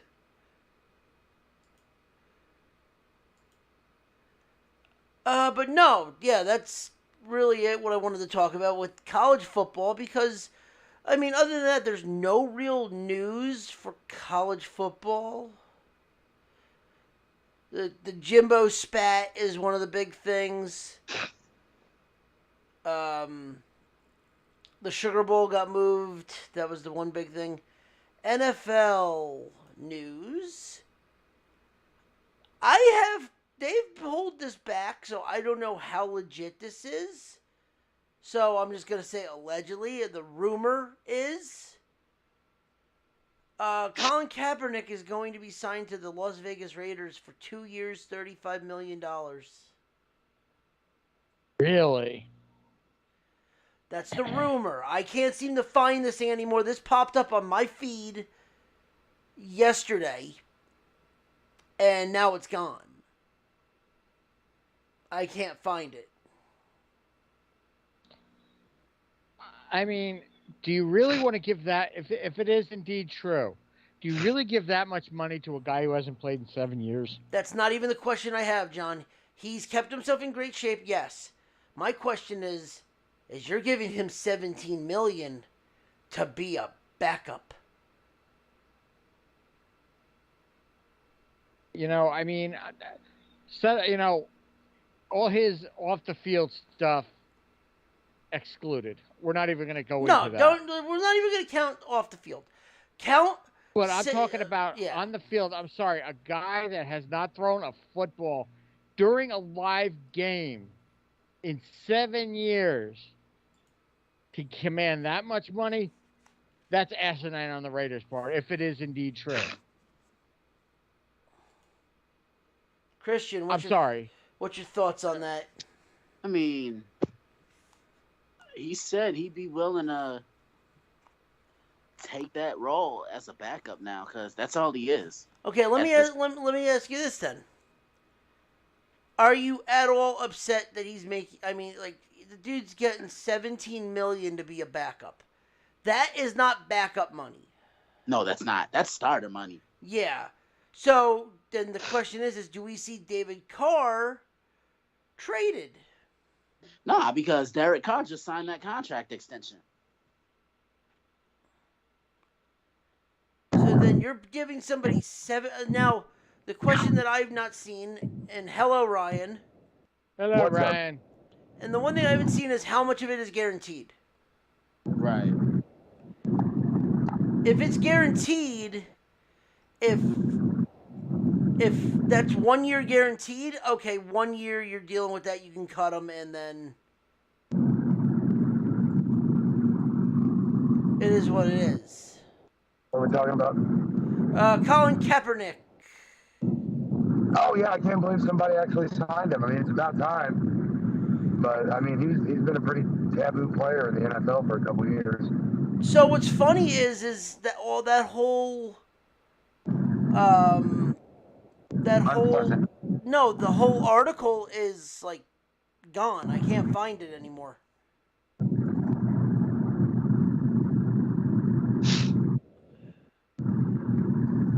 Well, shit. Like I put it in the group chat. I can't even find it in the group chat. Yeah, because it probably got pulled because it was either A, not correct, or B, it was an out-and-out lie. There's no guarantee if it was the truth or not. Now, on the internet, we know it's the truth.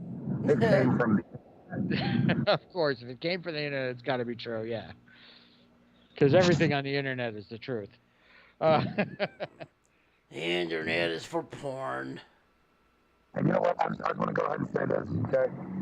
Ronnie, quit being a salty bitch about Garrett Cole. I watched that dude decimate my Cardinals one day. I got a whole new respect for that motherfucker. Motherfucker's still not an ace. Hey. I disagree. I respectfully disagree. He put down the Cardinals in short order, and that's not easy for an ace pitcher. Okay, last time I checked, what was your record against the Mets? Oh. I'm sorry, who's got more World Series wins? I didn't say that was Ronnie. The kids' table, okay? Me and Christian are sitting at the head of the table. Hey, don't make me send you that Jade picture again. Okay? We are the heads of the table.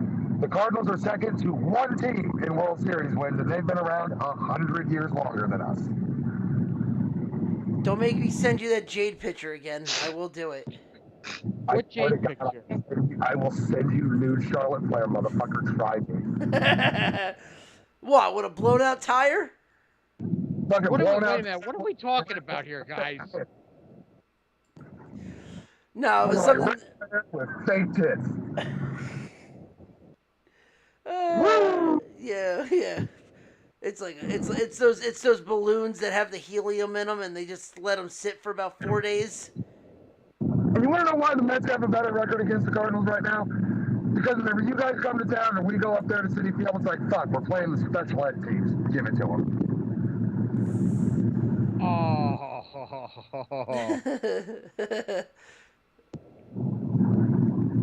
You know, you got to have something to be happy about. They're the Mets.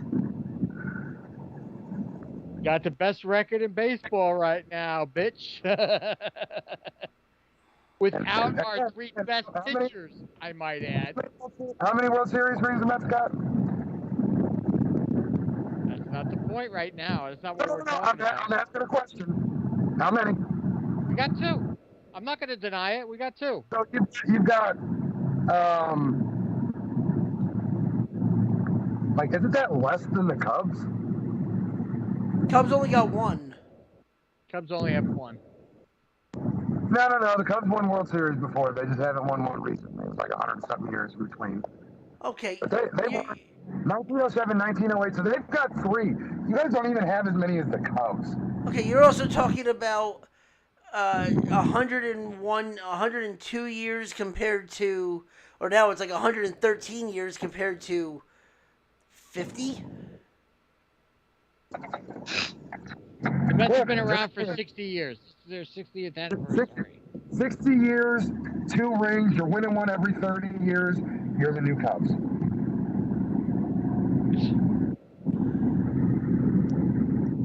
Yeah, so Yeah. I just look at it this way. We are winning right now without our three best pitchers. But I do like those smart orange and blue uniforms you guys wear. What I got to say is this. You have a fully healthy staff. Where are you guys?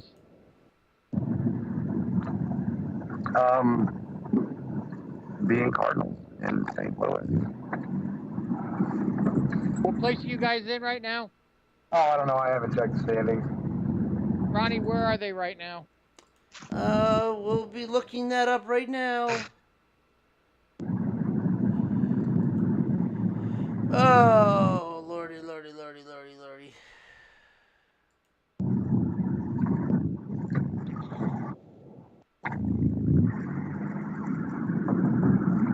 Well, holy wind tunnel, Ryan. Yeah, I know, right? Sorry, I'm driving home. It's all good. Standings, here we go. He's a motherfucker out here. 29 and 21, 2.5 games behind the Brew Crew. So you're in second place. We're in first. I mean, granted, they have 10.5 games ahead of the Braves. Granted, the team that's in third in their division is 9.5 games, and it's the Pittsburgh Pirates. Fuck the Pirates. But let me just say, and Christian can back me up on this because he knows that it's true. Wait, what did you say? The St. Louis Cardinals are a second half team. He's right. They are. We're You've in always second been. place right now, but after the All-Star break, we'll take first. But you know, it's only June.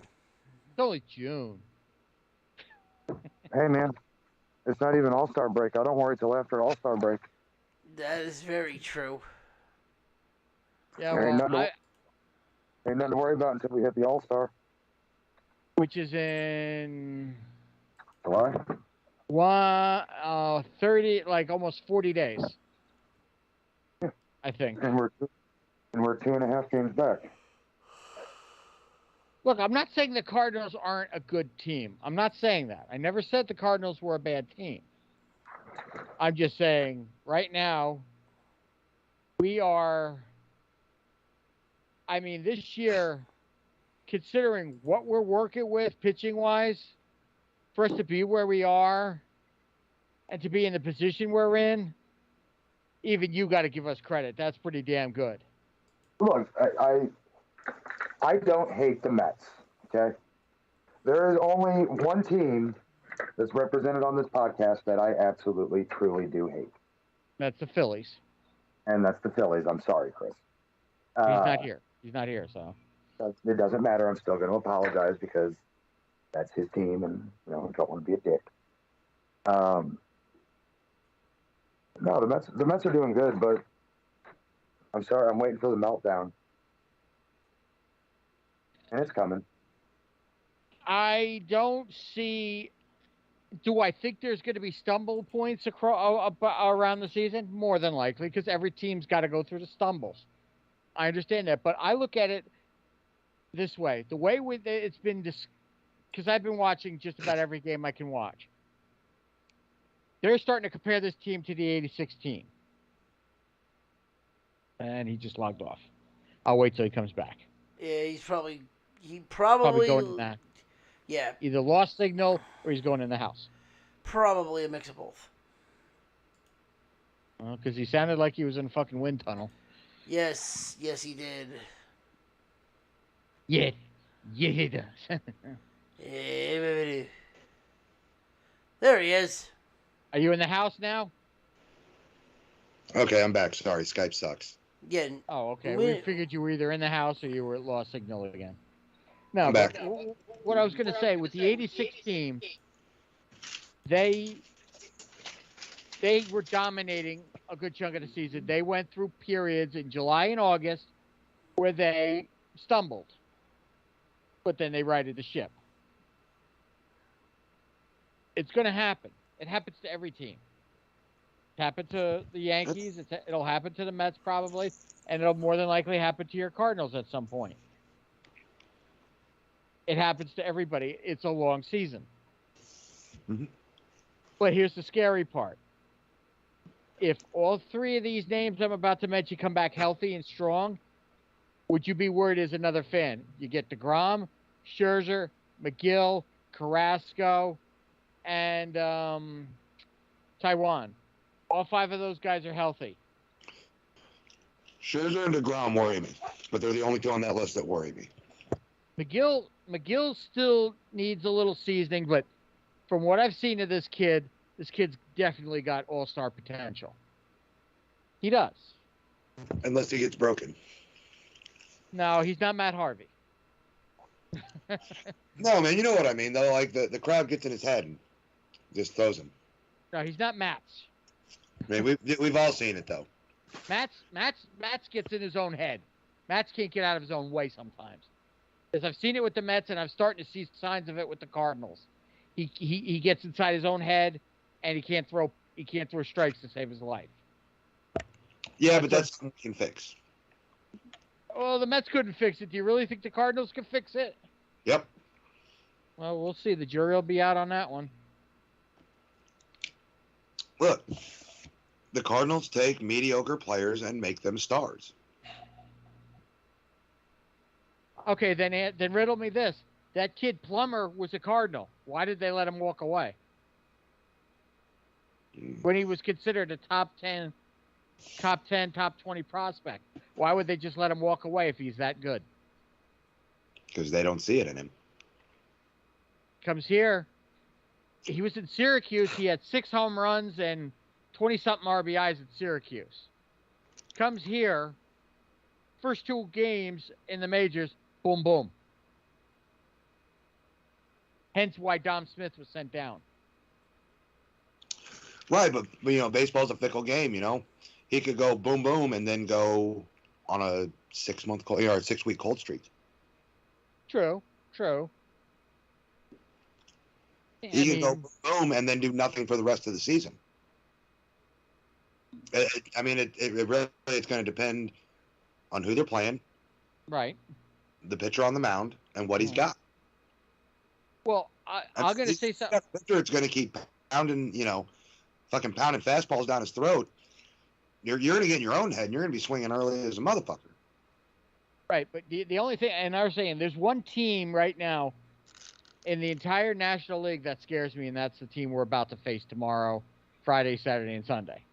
It's the Dodgers. I'm not going to lie. I'm not going to sit here and blow smoke. Dude, The Dodgers scare me. The Dodgers. Huh? The fucking Pirates just beat the Dodgers. And this is exactly what I was saying before about teams getting hot and cold. The Dodgers legit scare me. Ronnie, am I wrong in that statement? Where did Ronnie go? I'm here. Oh. I'm just listening. No, I'm just listening. I hear you. Do the Dodgers legit scare you? Oh, yeah. As a Mets fan. They have to. Yeah. The Dodgers have to scare you no matter what. That roster from start to bottom can put up a home run. Every batter can hit a homer. And of all teams Freeman had to go to, it was the fucking Dodgers. Oh, man. Have you heard the crowd fucking heckling him? No. Just fucking hardcore, man. Hardcore. Good or bad? Bad.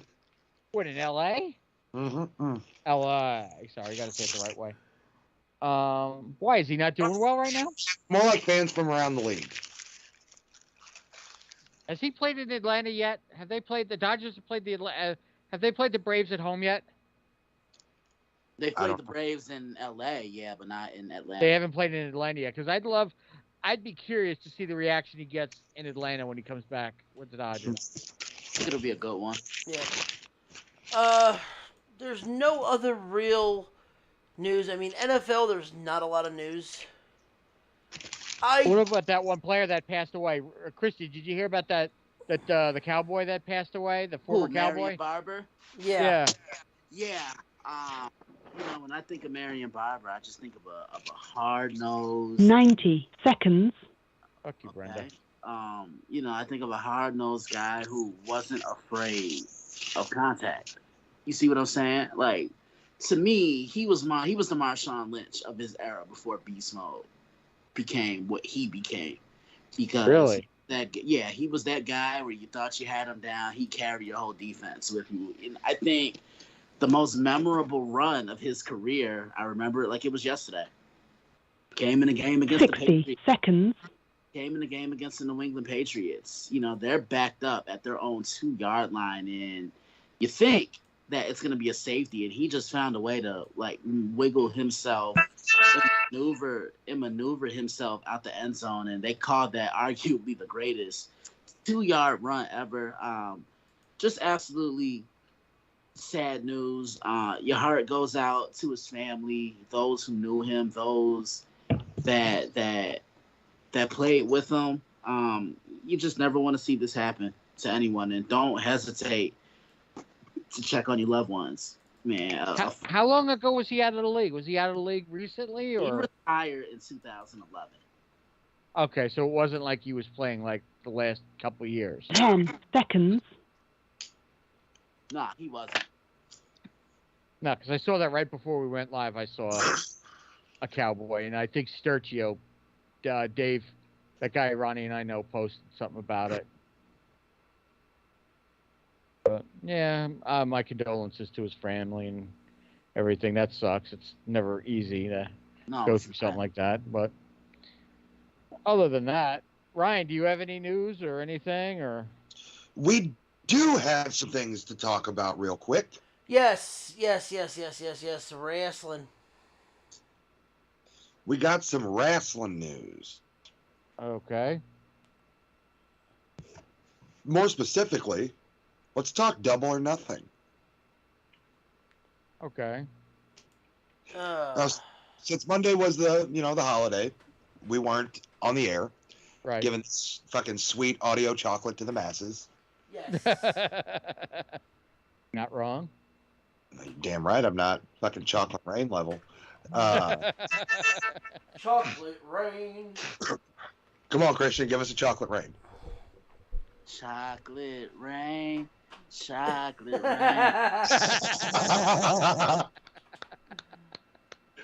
Fuck yeah. Okay. We gotta get that sound. We gotta get you to record that sound bite. Look, man. Smooth jazz with chocolate rain. Coming at you live. So, let me pull up the match card real quick. I got it. Okay. Oh, Ronnie's got it. Never mind. So, all right. So, opening up, we got the buy-in, which was Hookhausen defeating Tony Nese and Smart Mark Sterling. How long did that match last? Because, like, the match started, my stream hiccuped, I got it back, and it was over. 5 minutes and 20 seconds. Jesus fucking Christ, that's a marathon match. So, can we just talk about also the fact that Hook looks bored? He always looks bored.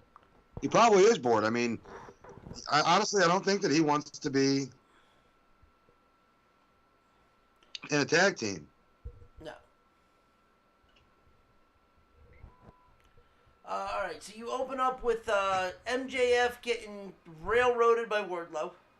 10 power bombs. Thank you very much. Yep. Now, here's something that was pointed out, and it was a really, really good point, okay? Okay. We have all seen the people online talking about this match and how great it was, and it was storytelling, and it was great booking. Why is it bullshit when they book Brock Lesnar the exact same fucking way? No, you're absolutely right. You're not wrong. Or because he's doing German suplexes over power bombs, they're both fucking spine compression moves. True.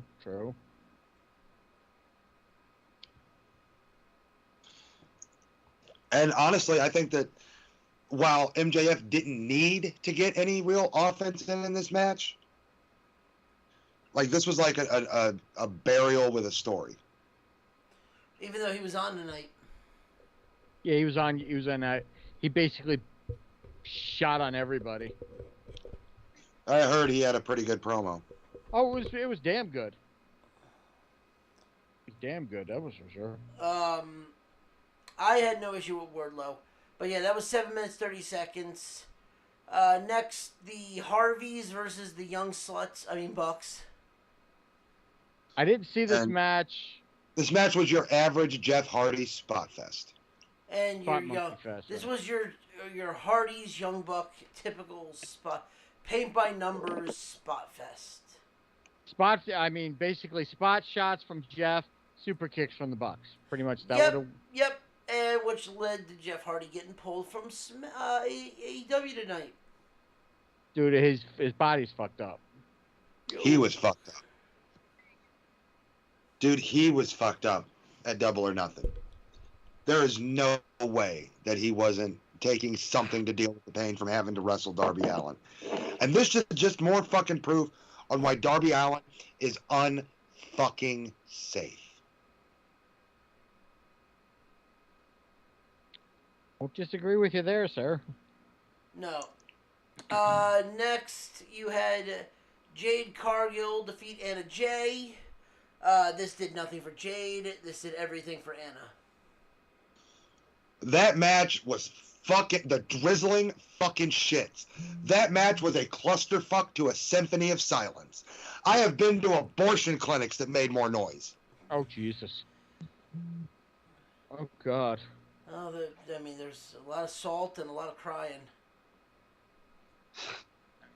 I mean, this was fucking terrible. Terrible. And then they released video of Jade working with Daniel Bryan. Well, guess what? It's not working. Yeah. Is it possible for a wrestler to get worse with practice? Jade. We know of a person. Because that match was the drizzling shits. It was a fucking botchamania. And my favorite botch of the night. You ready for this? Go for it. Anna Jay giving herself the implant buster. Yeah, I saw that. Was completely up and vertical and ready for the move before Jade was anywhere near position. And I have to go back and watch that. You've got your title on this green motherfucker? Okay, you guys, you're progressive. You put your championship on an African-American woman. You're embarrassing that woman. Yeah. by putting her in by people that are outworking her on a weekly basis. All right. So the next thing, I'm just gonna run through this one real quick. House of Black defeats Death Triangle. This was my match of the night. Definitely match of the night. That was how you do a spot fest. There's story with it. And Julia Hart finally turns heel. Woo! Fucking finally. I'm going to pair these together because I know there's a rant coming. Adam Cole and Britt Baker won the Men and Women's Owen Foundation tournament. Go. Fuck you, Martha Hart. You fucking hypocrite piece of shit. And I say that without any hesitation. This is a woman that since the day Owen passed away, God bless him, God rest his soul, loved Owen Hart, has done nothing but run the professional wrestling business down, blast it, put it down, do everything to get this, that, and the other thing with it. Oh, he can't go in the Hall of Fame, this. I could go on for hours from it. Mr. Tony Khan opens up a checkbook. Oh, AEW. Oh, da. You fucking hypocrite piece of shit. Go the fuck away, Martha. Nobody cares about you. Owen, you're only doing this because you're riding on Owen's coattails now. Yeah, pretty much. If You know, if anybody's got the right to ride his coattails, it's his widow. Right, but you can't deny the fact that for years she did nothing but blast wrestling. Then all of a sudden she gets a little money for the foundation. Yep. She's all in love with wrestling again.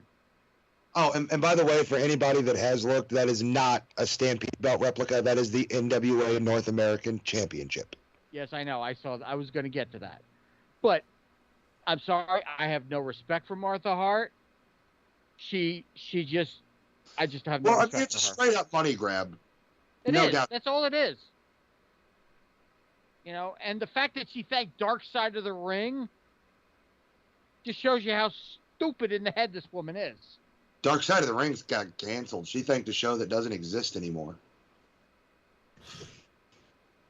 But Thank the Plane Ride from Hell episode.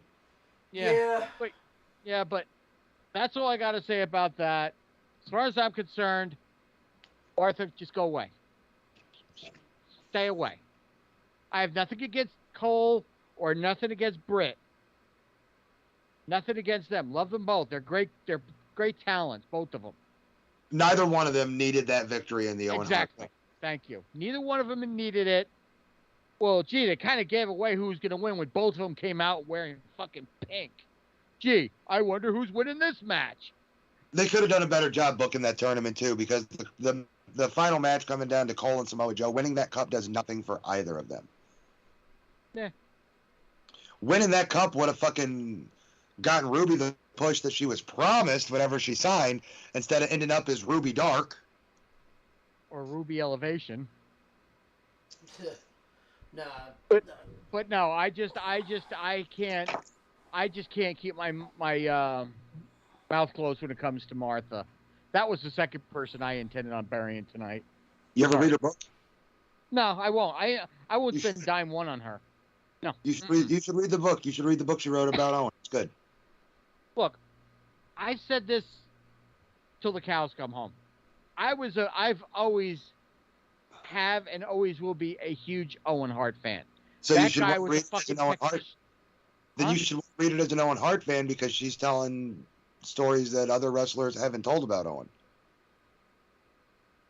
You know, I understand where you're coming from that, but I just can't bring myself to give that woman one single dime. Well, the money doesn't go to her; it goes to the publisher. She gets a royalty check when this book's over 10 years old, so she's not getting much off of it. I just can't do it. I just can't do it. No, you're missing out on a wonderful piece of literature for. I'm sure you're right. You very well could be right, and I value your opinion. But to me, Martha is denying Owen's legacy by not letting him go in the Hall of Fame. She's denying She's not stopping him from going into the Hall of Fame. She's stopping WWE from profiting off of him. That's all she's doing. She doesn't care if he goes into the Ring of Honor Hall of Fame, the New Japan Hall of Fame, the fucking AEW Hall of Fame for some reason. NWA, WWF is what she doesn't want.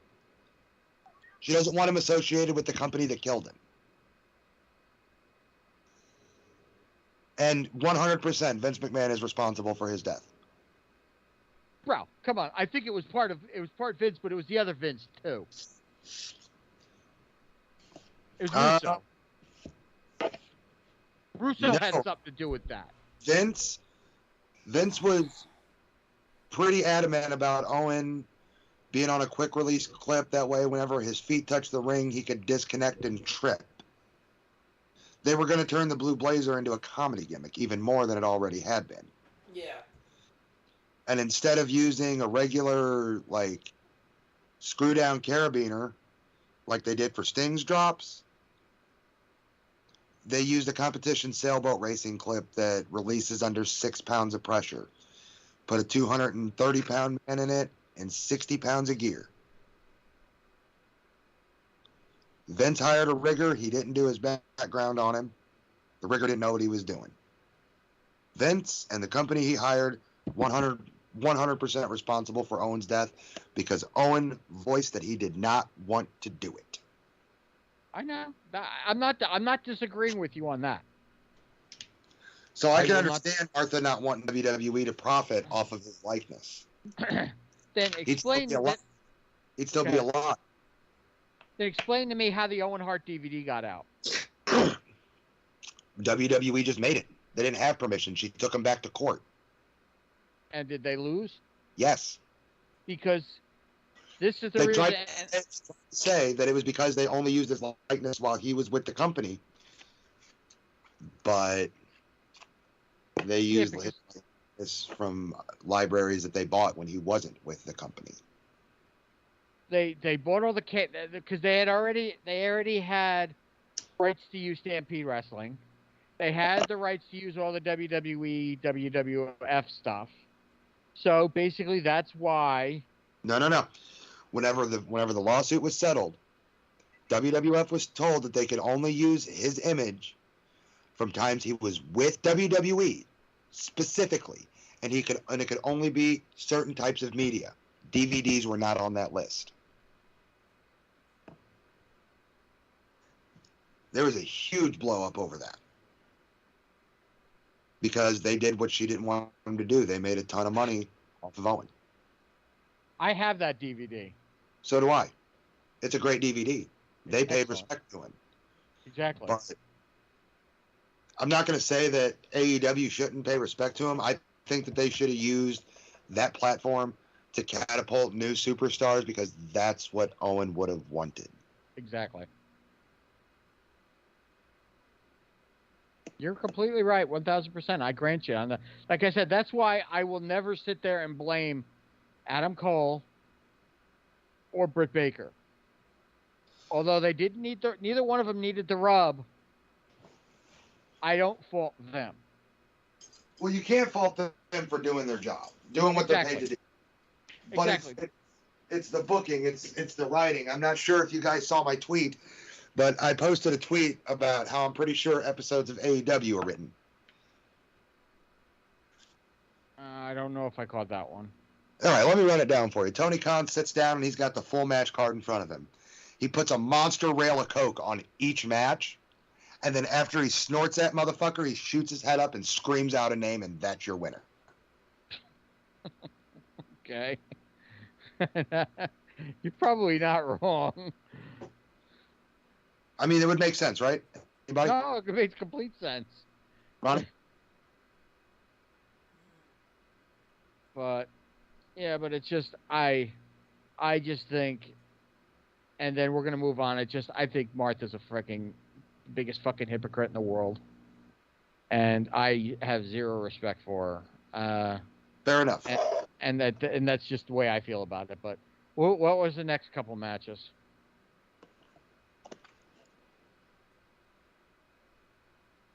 Ronnie? Uh-oh, I think I put him to sleep. Oh, sorry.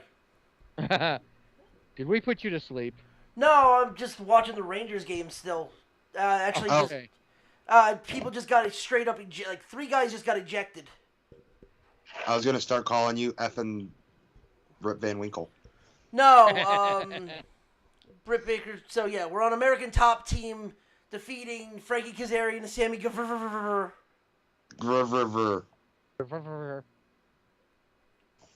Who cares? Or Wait, Christian, do you want to just hit us with it once? Out to the ring.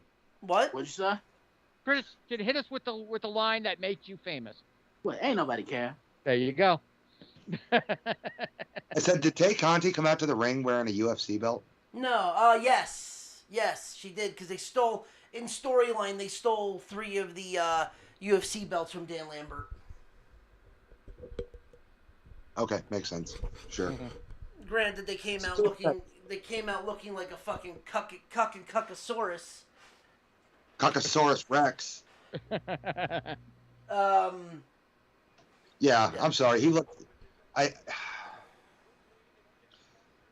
don't know how to say this without sounding like an asshole. Oh, just say it. All right, in that case, he looked gay as fuck. Thank you. Because we were all thinking it. Man, Like, I've got gay friends, and even they said that's the gayest shit they've ever seen. It is Pride Month. yeah, but you know what? The fact is that Sammy Guevara went from the hottest thing in AEW since splitting from Jericho to basically being a mid-card act. Well, I mean, honestly, time will tell where you're at on the card. Maybe Sammy is just a mid-carder with a look. And the thing is, that's on him. He did that. That has nothing to do with what Jericho did. He kind of looks like my buddy, the Heartthrob. Yeah, I think you've shown me pictures of him. Yeah, I think I agree with that. Yeah. All right, next match. Who can give a shit? Kyle O'Reilly beats Darby Allin. All right, guys, I'm gonna get out of here. I'll be back on next week. All All right. right, all All right. right, Christian, All right, take guys. care of yourself. All right, Ryan, you want to do it before Yep. I go? Of course. 1, 2, 3. Stunt cocks. You want to plug your stuff real quick before you leave? Yeah. Log on to the website, which is dailyblitz.blog. Facebook page is coming back soon. Did I say that out loud? Yeah, you said that out loud. Yeah, I guess so. There's your Follow inner the voice Twitter, again. follow the Twitter page at DailyBlitz_61. Follow us on Instagram at the DailyBlitz_61. I will see y'all next week. Take See you care, next week. Christian. Yep. Take care, Christian. Yep. All right. continue. Yeah, Kyle O'Reilly defeats Darby Allin. Who gives a shit? Yeah, nobody gives a fuck. Yeah. Thunder Rosa defeats Serena Deebs. Does anyone care? No. The Jericho Appreciation Society defeats Blackpool. Let me just say, everybody has been saying that fucking the Jericho Appreciation Society went with, the Backstreet Boys video. You fucking cretins, it's a Clockwork Orange. It's a masterpiece. Yeah, I know. I saw people on Twitter going, Backstreet's back. All right. You should, what do you have to do? Come out to Singing in the Rain?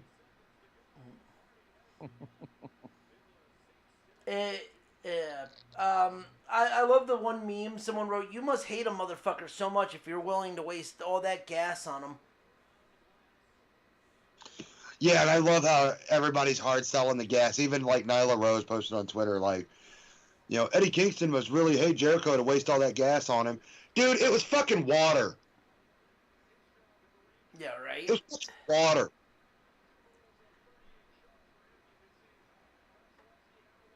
Okay, continue. All right. Next on this, Botchasaurus and Jungle Boy with Christian defeats Keith Lee and Swerve versus Team Taz with Hobbs and Starks. This match was a bit of a clusterfuck, but I enjoyed it. Yeah, they need to make these matches. They need to cut down these fucking shows. I fell asleep during the fucking pay-per-view. Yeah, I did Wasn't too. it like, it was like 4.5 hours long or 5. something? About 5. Was it 5 hours? Really? That long? Yeah. Yeah, dude, that's too much. Dude, that's some USA Pro type shit. That's some Dapper shit right here. No, dude, God, that's Dapper. he was Super Show times whenever they were running the SmackDown and Raw tapings back to back. Yeah. I went to one of those, and I was legitimately there for 6 hours. No, Damn. there's an indie promoter down here. There's 2 indie promoters down here that don't run anymore. Dapper and Dapper Johnny Falco. and the Mass Maniac. Yeah.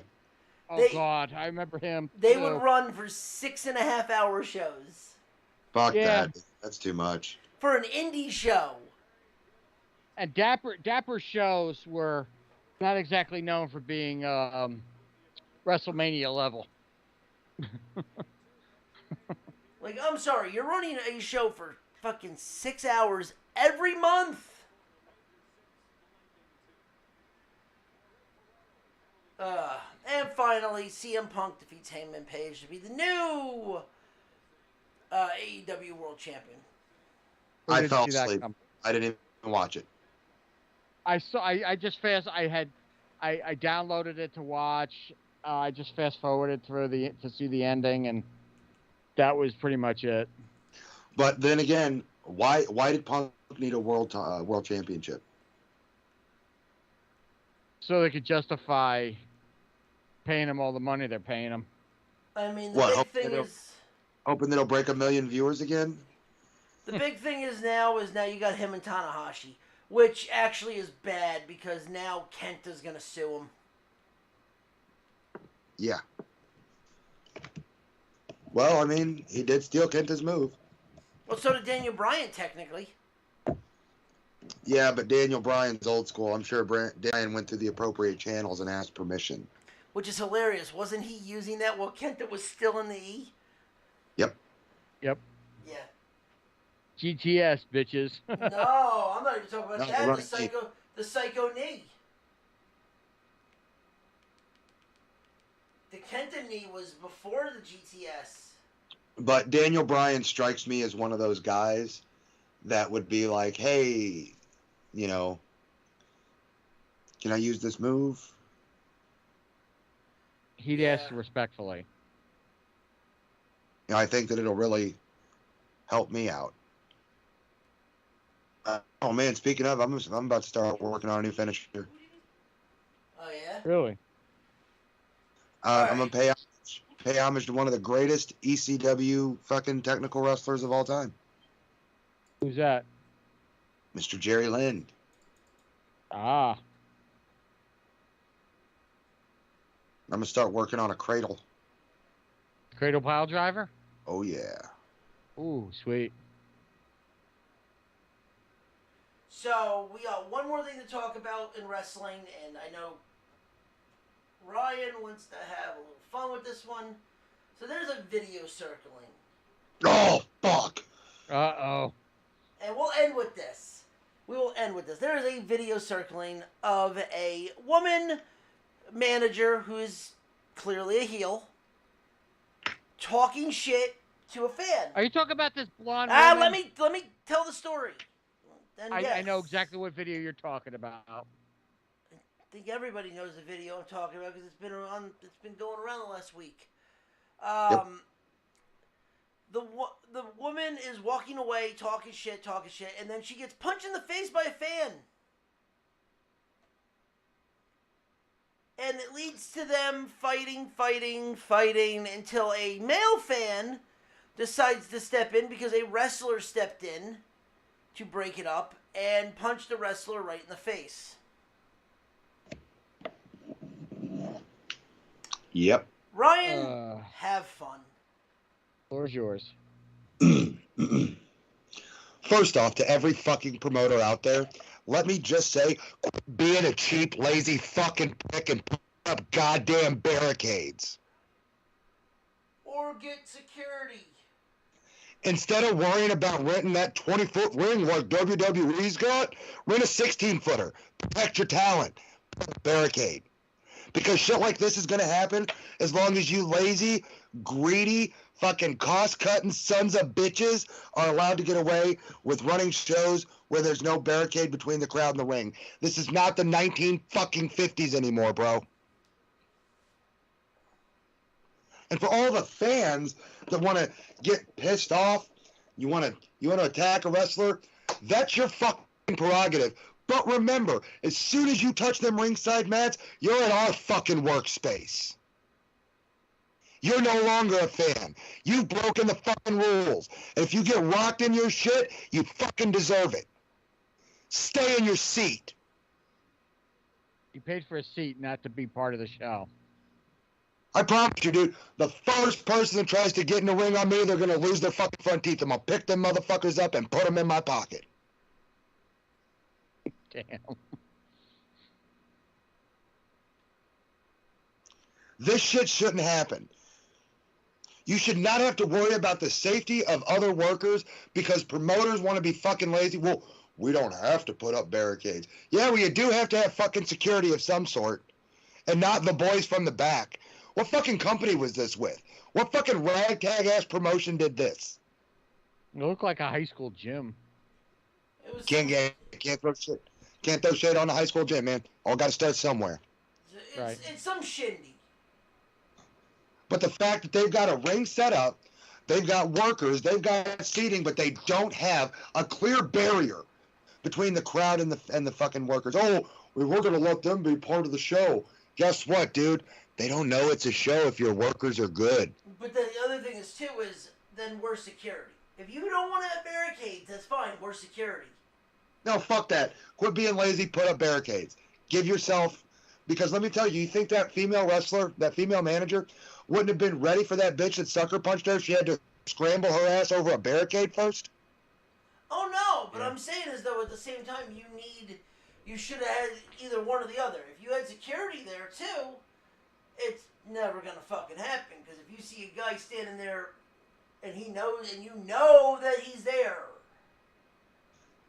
Dude, WWE employs some big motherfucking bodyguards, and people go past them. And then get the shit beat out of them. Because, people that, like with that have decided to have like beer fucking muscles. It's like, oh yeah, I'm gonna do that. I dare you, motherfucker. Do it. You know what? I dare you guys to try that shit with me. I dare motherfuckers to try that shit with me.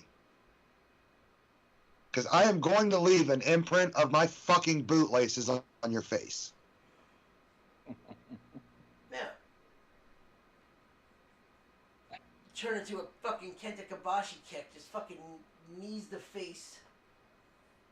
Like, fucking straight up. No, at that point, it's about the safety of your workers. Does it suck that male wrestler fucking hit that female fan to, try to break it up? Probably not his best choice, but there was no fucking security. You have to break it up. Well, that's the problem. Again, no security. No security barricades, no security personnel. I mean, can we just classify these motherfuckers as backyard with a budget? Yeah, that's exactly it. I mean, this all goes back to what the headbutt guy. And there was a guardrail there. There was something that was said to him to garner that response.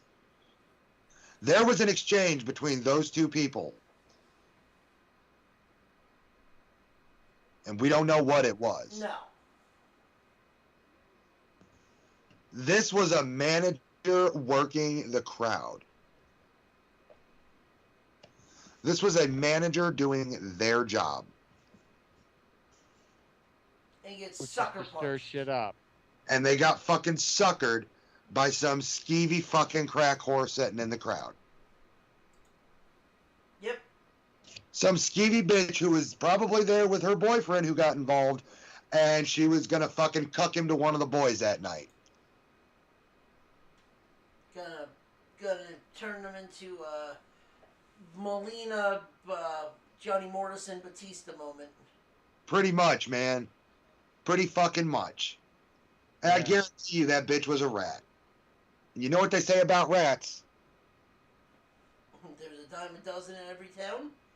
Oh man, ring rats give you ringworms. Yeah.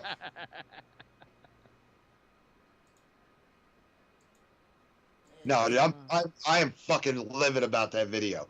Could it have been handled differently by the Lucha that broke it up? Yeah, I'm sure. But at that point, you're not thinking of how can I break this up safely. You're thinking of I got to get this bitch off my friend. Yeah. Yeah. Wrestling, male, female wrestlers, referees, announcers, commentators, all that. It's a fucking brotherhood. We are not normal people. No. If we were normal people, we wouldn't be in this fucking sport. True. We are fucked up people. We are fucking square pegs for round holes. That's why we're in the wrestling business.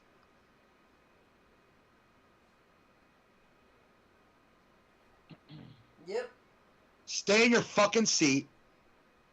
Promoters, get fucking guards. Get fucking guard rails. Oh, what are you gonna? What, you're gonna be out an extra $600? Guess what, dude? If you're trying to rely on the door to pay the boys, you're in the wrong fucking business.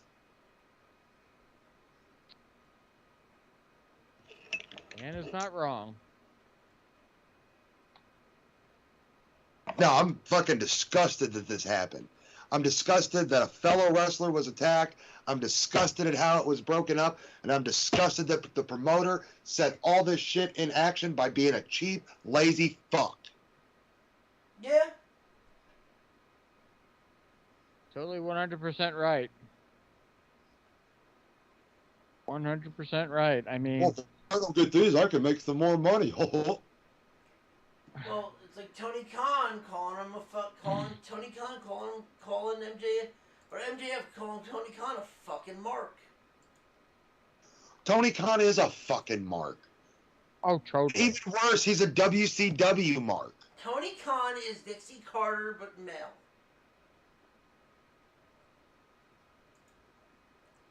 Is the male Dixie Carter. Yeah, because you know what I find ironic? It's funny, Ryan, that you mentioned about the guardrails. There's a video I have here at home, and it's from our a furious friend of well, not a friend, but a furious guy. Ronnie, you get the hint. Yeah. That was Blind man gets the hint. Ray Charles gets it, Brother. but no, Helen Keller gets it. no, but he had a show that I have the DVD. Me, Alicia, and Chino are front row for this. During the I'll show you the video about it sometime, Ryan. There was a match between Grim Duhop against Monsters Island in a tables match. Halfway through that match, Giant Leather gets thrown out and practically falls in my lap. Now, you've seen Giant Leather. Ronnie knows Ronnie and I both know Giant Leather.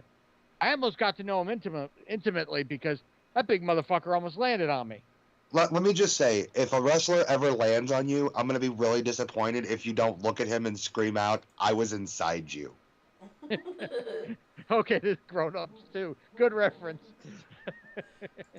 But no, Dude, you'll break him for the rest of the match. He'll be fucked. but it's like he had it in this little shitty VW hall in Jackson. But it's like he was praising his new ring, which looked like shit, to be honest with you, because it looked like it was 2 inches off the ground. But the fact of the matter is, it's like He got backyard low boy. That's exactly what it was. No, I know what you're talking about because those things only set like 2-3 inches off the ground. You know, and it's like throughout the whole night, wrestlers were almost landing on us. You know, and it's like, I'm sorry, I know Giant Leather. I mean, not as much as Ronnie knows him. He's a good guy, and he's always been cool to me the few times I've talked to him. But I don't want this 6 foot something, 300 something pound motherfucker falling on me. I will guarantee you right now that promoter's going to get sued by that fan. Oh, yeah. I wouldn't doubt it. I would not doubt it. And she would have every right to, too. Look, my final thoughts on this: if you're a fucking fan, stay in your seat. That's what you paid for. Agreed. Anything else, you're asking for trouble, and you get every fucking thing you deserve. Totally. And with that being said, let's bring this home. Oh, Let's do it. And don't forget Dubby tonight. I know. Ladies and gentlemen, if you like what you heard, please follow us on all social media accounts of the Nerd Report Network. Follow us individually at F and Ronnie. The Zombie Master. At StuntCock STL on Twitter and at Show Me Pro Wrestling on Facebook.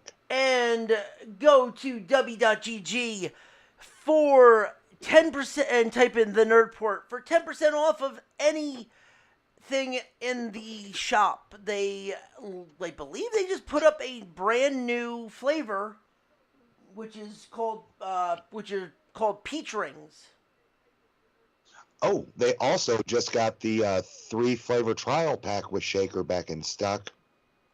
Yes, that definitely go check that stuff out.